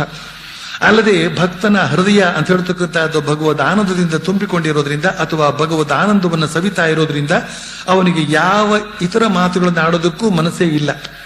ಶ್ರೀರಾಮಕೃಷ್ಣ ಹೇಳ್ತಾರೆ, ದುಂಬಿ ಹೂವಿನ ಮೇಲೆ ಕುಳಿತುಕೊಳ್ಳುವವರೆಗೆ ಝೇಂಕರಿಸ್ತಾ ಇರುತ್ತೆ. ಆದರೆ ಹೂವಿನ ಮೇಲೆ ಕುಳಿತುಕೊಂಡು ಮಧುವನ್ನ ಹೀರೋದಕ್ಕೆ ಪ್ರಾರಂಭಿಸಿದ ಮೇಲೆ ಅದರ ಸದ್ದು ಅಡಗಿ ಹೋಗಿಬಿಟ್ಟಿರುತ್ತೆ ಅಂತ. ಹಾಗೇನೇನೆ ಭಕ್ತ ಭಗವದ್ ಆನಂದವನ್ನು ಸವಿತಾ ಇರೋದ್ರಲ್ಲಿ ಮಗ್ನನಾಗಿರೋದ್ರಿಂದ ಮೌನಿಯಾಗಿ ಬಿಡ್ತಾನೆ. ಇನ್ನು ತನಗೆ ಪ್ರಿಯನಾದಂತಹ ಭಕ್ತ ಅನಿಕೇತನಾಗಿರುತ್ತಾನೆ ಅಂತ ಹೇಳ್ತಾನೆ ಶ್ರೀಕೃಷ್ಣ. ಅನಿಕೇತ ಅಂದ್ರೆ, ನಿಕೇತ ಅಂದ್ರೆ ಮನೆ, ಅನಿಕೇತ ಅಂದ್ರೆ ಮನೆ ಇಲ್ಲದಿರುವವನು ಅಂತ ಅರ್ಥ. ಈ ಮಾತು ಅಂದ್ರೆ ಅನಿಕೇತ ಅಂತ ಹೇಳ್ತಕ್ಕಂಥ ಈ ಮಾತು ಸನ್ಯಾಸಿಗೆ ಮಾತ್ರ ಅನ್ವಯಿಸುವಂತಹ ಮಾತು. ಸನ್ಯಾಸಿ ಪರಿವ್ರಜನ ಮಾಡ್ತಾ ಇರ್ತಾನೆ ಅಂದ್ರೆ ಊರಿಂದೂರಿಗೆ ಅಲಿತಾ ಇರ್ತಾನೆ, ಆದ್ರಿಂದ ಅವನಿಗೆ ಸ್ವಂತ ವಾಸಗೃಹ ಇರಬೇಕಾಗಿಲ್ಲ. ಈ ಅನಿಕೇತ ಅಂತ ಹೇಳ್ತಕ್ಕಂತಹ ಮಾತು ಗೃಹಸ್ಥನಾದ ಭಕ್ತನಿಗೆ ಹೇಗೆ ಅನ್ವಯವಾಗುತ್ತೆ ಅಂತಂದ್ರೆ, ಗೃಹಸ್ಥ ಭಕ್ತ ಅಂತ ಹೇಳ್ತಕ್ಕಂಥವನು ತನ್ನ ಮನೆಯನ್ನ ಭಗವಂತನ ನಿವಾಸ ಸ್ಥಾನ ಅಂತ ಭಾವಿಸ್ತಾನೆಯೇ ಹೊರತು ತನ್ನ ಸ್ವಂತ ಮನೆ ಅಂತ ಭಾವಿಸೋದಿಲ್ಲ. ಅಲ್ಲದೆ ಇತ್ತೀಚೆಗಿನ ಸನ್ಯಾಸಿಗಳು ಕೂಡ ಮಠ ಕಟ್ಟಿಕೊಂಡು ವಾಸವಾಗಿರ್ತಾರೆ, ಆದ್ರಿಂದ ಅವರನ್ನು ಕೂಡ ಅನಿಕೇತನರು ಅಂತ ಕರೆಯೋದಕ್ಕಾಗೋದಿಲ್ಲ. ಆದ್ರೆ ಸನ್ಯಾಸಿಗಳೇ ಆಗ್ಲಿ ಗೃಹಸ್ಥರೇ ಆಗ್ಲಿ ತಮ್ಮ ಮಠವನ್ನ ಅಥವಾ ಮನೆಯನ್ನ ತಮ್ಮ ಸ್ವಂತದ್ದು ಅಂತ ಭಾವಿಸದೆ ಭಗವಂತನದ್ದು ಅಂತ ಭಾವಿಸೋದ್ರಿಂದ ಅವರನ್ನು ಅನಿಕೇತನರು ಅಂತ ಕರೀಬಹುದು. ಇನ್ನು ಕೊನೆಯದಾಗಿ ಭಕ್ತನಾದವನು ಸ್ಥಿರಮತಿಯಾಗಿರ್ತಾನೆ ಅಂತ ಹೇಳ್ತಾನೆ ಶ್ರೀಕೃಷ್ಣ. ಸ್ಥಿರಮತಿ ಅಂದ್ರೆ ಸ್ಥಿರವಾದ ಬುದ್ಧಿ ಉಳ್ಳವನು ಅಂತ ಅರ್ಥ. ಭಕ್ತ ಯಾವ ರೀತಿಯಲ್ಲಿ ಸ್ಥಿರಮತಿ ಅಂತ ಕೇಳಿದ್ರೆ, ಅವನ ಮನದಲ್ಲಿ ಡೋಲಾಯಮಾನ ಸ್ಥಿತಿ ಇರೋದಿಲ್ಲ. ಒಂದು ಸಲ ಶರೀರ ಸುಖವೇ ನಿಜವಾದ ಸುಖ ಅಂತ ಭಾವಿಸೋದು, ಇನ್ನೊಂದ್ಸಲ ಭಗವದ್ ಆನಂದವೇ ನಿಜವಾದ ಸುಖ ಅಂತ ಭಾವಿಸೋದು. ಇದು ಒಂದು ಬಗೆಯ ಡೋಲಾಯಮಾನ ಸ್ಥಿತಿ. ಇನ್ನು ಒಮ್ಮೆ ಶ್ರೀರಾಮನನ್ನು ತನ್ನ ಇಷ್ಟ ದೇವತೆಯಾಗಿ ಭಾವಿಸೋದು, ಇನ್ನೊಮ್ಮೆ ಶಿವನನ್ನು ತನ್ನ ಇಷ್ಟ ದೇವತೆಯಾಗಿ ಭಾವಿಸೋದು. ಹೀಗೆ ತನ್ನ ಇಷ್ಟ ದೇವತೆಯನ್ನೇ ಬದಲಾಯಿಸ್ತಾ ಹೋಗುವಂತಹ ಸ್ಥಿತಿಯೇ ಡೋಲಾಯಮಾನ ಸ್ಥಿತಿ. ಇನ್ನು ಕೆಲವು ಸಾಧಕರಿಗೆ ಕೆಲ ಕಾಲ ಸಾಧನೆ ಮಾಡಿದ ಮೇಲೆ ಒಂದು ಸಂಶಯ ಹುಟ್ಟಿಕೊಳ್ಳುತ್ತೆ, ದೇವರು ನಿಜವಾಗಿ ಇದ್ದಾನೆಯೋ ಇಲ್ವೋ ಅಂತ. ಇದು ಒಂದು ಬಗೆಯ ಡೋಲಾಯಮಾನ ಸ್ಥಿತಿ. ಇನ್ನು ಕೆಲವು ಭಕ್ತರು ತಮ್ಮ ಗುರುಗಳನ್ನೇ ಬದಲಾಯಿಸ್ತಾ ಹೊಸ ಗುರುಗಳನ್ನು ಹುಡುಕಿಕೊಂಡು ಹೋಗ್ತಾ ಇರ್ತಾರೆ. ಅಮೆರಿಕದಲ್ಲಂತೂ ತಮ್ಮ ಗಂಡಂದ್ರನ್ನೇ ಬದಲಾಯಿಸ್ತಾ ಇರ್ತಾರೆ ಅಥವಾ ಹೆಣ್ಣಂದ್ರನ್ನೇ ಬದಲಾಯಿಸ್ತಾ ಇರ್ತಾರೆ. ಆದ್ರೆ ನಿಜವಾದ ಭಕ್ತ ತನ್ನ ಇಷ್ಟ ದೇವತೆಯನ್ನು ಬದಲಾಯಿಸೋದಿಲ್ಲ, ತನ್ನ ಇಷ್ಟ ಮಂತ್ರವನ್ನು ಬದಲಾಯಿಸೋದಿಲ್ಲ, ತನ್ನ ಗುರುವನ್ನು ಬದಲಾಯಿಸೋದಿಲ್ಲ. ಹೀಗೆ ಒಬ್ಬ ಗುರು ಒಂದು ಮಂತ್ರ, ಒಬ್ಬ ದೇವರು ಒಂದು ಮಂತ್ರ ಅಂತನ್ನುವ ಇಷ್ಟನ್ನೇ ಶ್ರದ್ಧಾಭಕ್ತಿಯಿಂದ ಆರಾಧಿಸ್ತಾನೆ. ಆದ್ರಿಂದ ಅಂಥವನು ಸ್ಥಿರಮತಿ. ಹೀಗೆ ಅದ್ವೇಷ್ಟ ಸರ್ವಭೂತಾನ ಮೈತ್ರ ಕರುಣೆ ಏವಚ ಎಂಬಲ್ಲಿಂದ ಹಿಡಿದು ಅನಿಕೇತ ಸ್ಥಿರಮತಿ ಭಕ್ತಿಮಾನ್ ಮೇ ಪ್ರಿಯೋ ನರಃ ಅಂತನ್ನಲ್ವ ಇಲ್ಲಿಯವರೆಗೆ ಎಷ್ಟೆಷ್ಟು ಭಕ್ತ ಲಕ್ಷಣಗಳನ್ನ ಶ್ರೀಕೃಷ್ಣ ಹೇಳಿದಾನೋ ಅಷ್ಟು ಲಕ್ಷಣಗಳನ್ನು ಹೊಂದಿರತಕ್ಕಂತಹ ಭಕ್ತನೇ ಶ್ರೀಕೃಷ್ಣನಿಗೆ ಇಷ್ಟ ಅಂತನ್ನೋದಾಗಿ ಇಲ್ಲಿ ನಾವು ನೋಡ್ತಾ ಇದ್ದೇವೆ. ಈ ವಾಕ್ಯಗಳಿಂದ ಭಗವಂತನಿಗೆ ಪ್ರಿಯನಾದವನು ಯಾರು ಅಂತ ಹೇಳ್ತಕ್ಕಂಥ ತಿಳಿದು ಬರುತ್ತೆ ನಮಗೆ. ಹಾಗೇನೇನೆ ಭಗವಂತನ ಪ್ರೀತಿಯನ್ನ ಸಂಪಾದಿಸಿಕೊಳ್ಳಬೇಕು ಅಂತನ್ನುವ ಇಷ್ಟ ಇರುವವರು ಯಾವ ಯಾವ ಗುಣಗಳನ್ನು ಬೆಳೆಸಿಕೊಳ್ಳಬೇಕಾಗತ್ತೆ ಅಂತ ಅನ್ನೋದು ಕೂಡ ನಮಗೆ ತಿಳಿದು ಬರುತ್ತೆ. ಕೊನೆಯ ಶ್ಲೋಕ, ಕೊನೆಯದಾಗಿ ಶ್ರೀಕೃಷ್ಣ ಹೇಳ್ತಾ ಇದ್ದಾನೆ, ಏತು ಧರ್ಮ್ಯಾಮೃತಮಿದಂ ಯಥೋಕ್ತಂ ಪರ್ಯುಪಾಸತೆ ಶ್ರದ್ಧಾನ ಮತ್ಪರಮಾ ಭಕ್ತಾಸ್ತೇತೀವ ಮೇ ಪ್ರಿಯಾ. ಯಾವ ಭಕ್ತರು ಶ್ರದ್ಧೆ ಉಳ್ಳವರಾಗಿ ಮತ್ಪರಾಯಣರಾಗಿ ಇಲ್ಲಿಯವರೆಗೆ ಹೇಳಿದಂತ ಧರ್ಮ್ಯಾಮೃತವನ್ನು ಉಪಾಸನೆ ಮಾಡ್ತಾರೆಯೋ ಅವರು ನನಗೆ ಅತ್ಯಂತ ಪ್ರಿಯರು ಅಂತ. ಇಲ್ಲಿ ಅತೀವ ಪ್ರಿಯ ಅಂತ ಹೇಳ್ತಾ ಇದ್ದಾನೆ. ಅತ್ಯಂತ ಪ್ರಿಯರಾಗಬೇಕು. ಅತ್ಯಂತ ಪ್ರಿಯರಾಗುವುದು ಹೇಗೆ? ಈ ಗುಣಗಳೆಲ್ಲವನ್ನು ಕೂಡ ಪಾಲಿಸಬೇಕು, ಶ್ರದ್ಧೆಯಿಂದ ಪಾಲಿಸಬೇಕಂತೆ. ಈ ಶ್ರದ್ಧೆಯ ಮಾತನ್ನ ಭಗವದ್ಗೀತೆ ಇಡೀ ನಾವು ನೋಡ್ತಾ ಇರ್ತೇವೆ. ಮತ್ ಪರಾಯಣನಾಗಿ ಭಾವಿಸಬೇಕಂತೆ. ಅವನನ್ನೇ ಶ್ರೇಷ್ಠ ಅಂತ ತಿಳಿದುಕೊಂಡು ಈ ಒಂದು ಧರ್ಮವನ್ನು ಪಾಲಿಸಬೇಕಂತೆ. ಈ ಧರ್ಮವನ್ನು ಅಮೃತ ಧರ್ಮ ಅಂತ ಕರೆದಿದ್ದಾನೆ ಶ್ರೀಕೃಷ್ಣ. ಧರ್ಮ್ಯಾಮೃತ.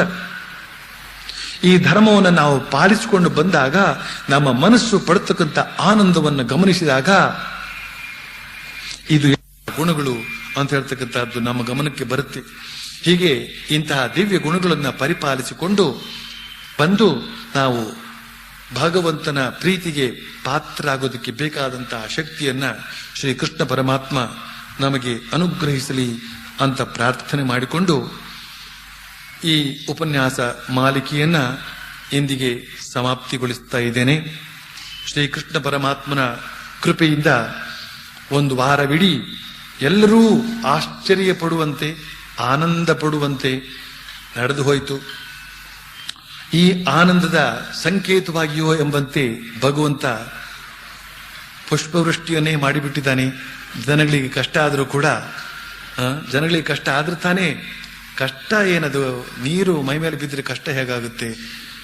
ಅಂತೂ ಸುಖಕರವಾದಂತಹ ಒಂದು ಸನ್ನಿವೇಶವನ್ನು ಈ ರೀತಿಯಲ್ಲಿ ನಿರ್ಮಾಣ ಮಾಡಿದ್ದಾನೆ ಭಗವಂತ. ಇಲ್ಲದಿದ್ರೆ ಇದ್ದಕ್ಕಿದ್ದಂತೆ ಮಳೆ ಬರಬೇಕು ಅಂದ್ರೆ ಹೇಗೆ ಸಾಧ್ಯ? ಎಂತೆಂತಹ ಕಾಡು ಪ್ರದೇಶದಲ್ಲೂ ಇವತ್ತು ಮಳೆ ಬರ್ತಾ ಇಲ್ಲ, ಗುಡ್ಡಗಾಡು ಪ್ರದೇಶದಲ್ಲೂ ಕೂಡ ಮಳೆ ಬರ್ತಾ ಇಲ್ಲ.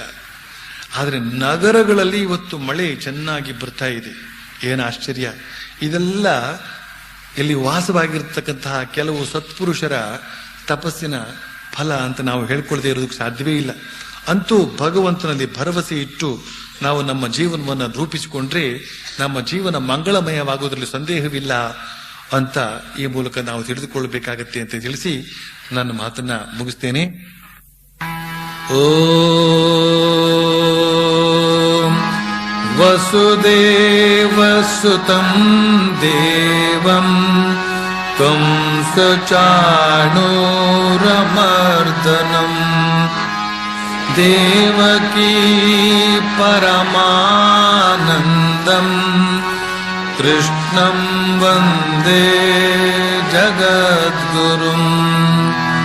ಹರಿ ಓಂ.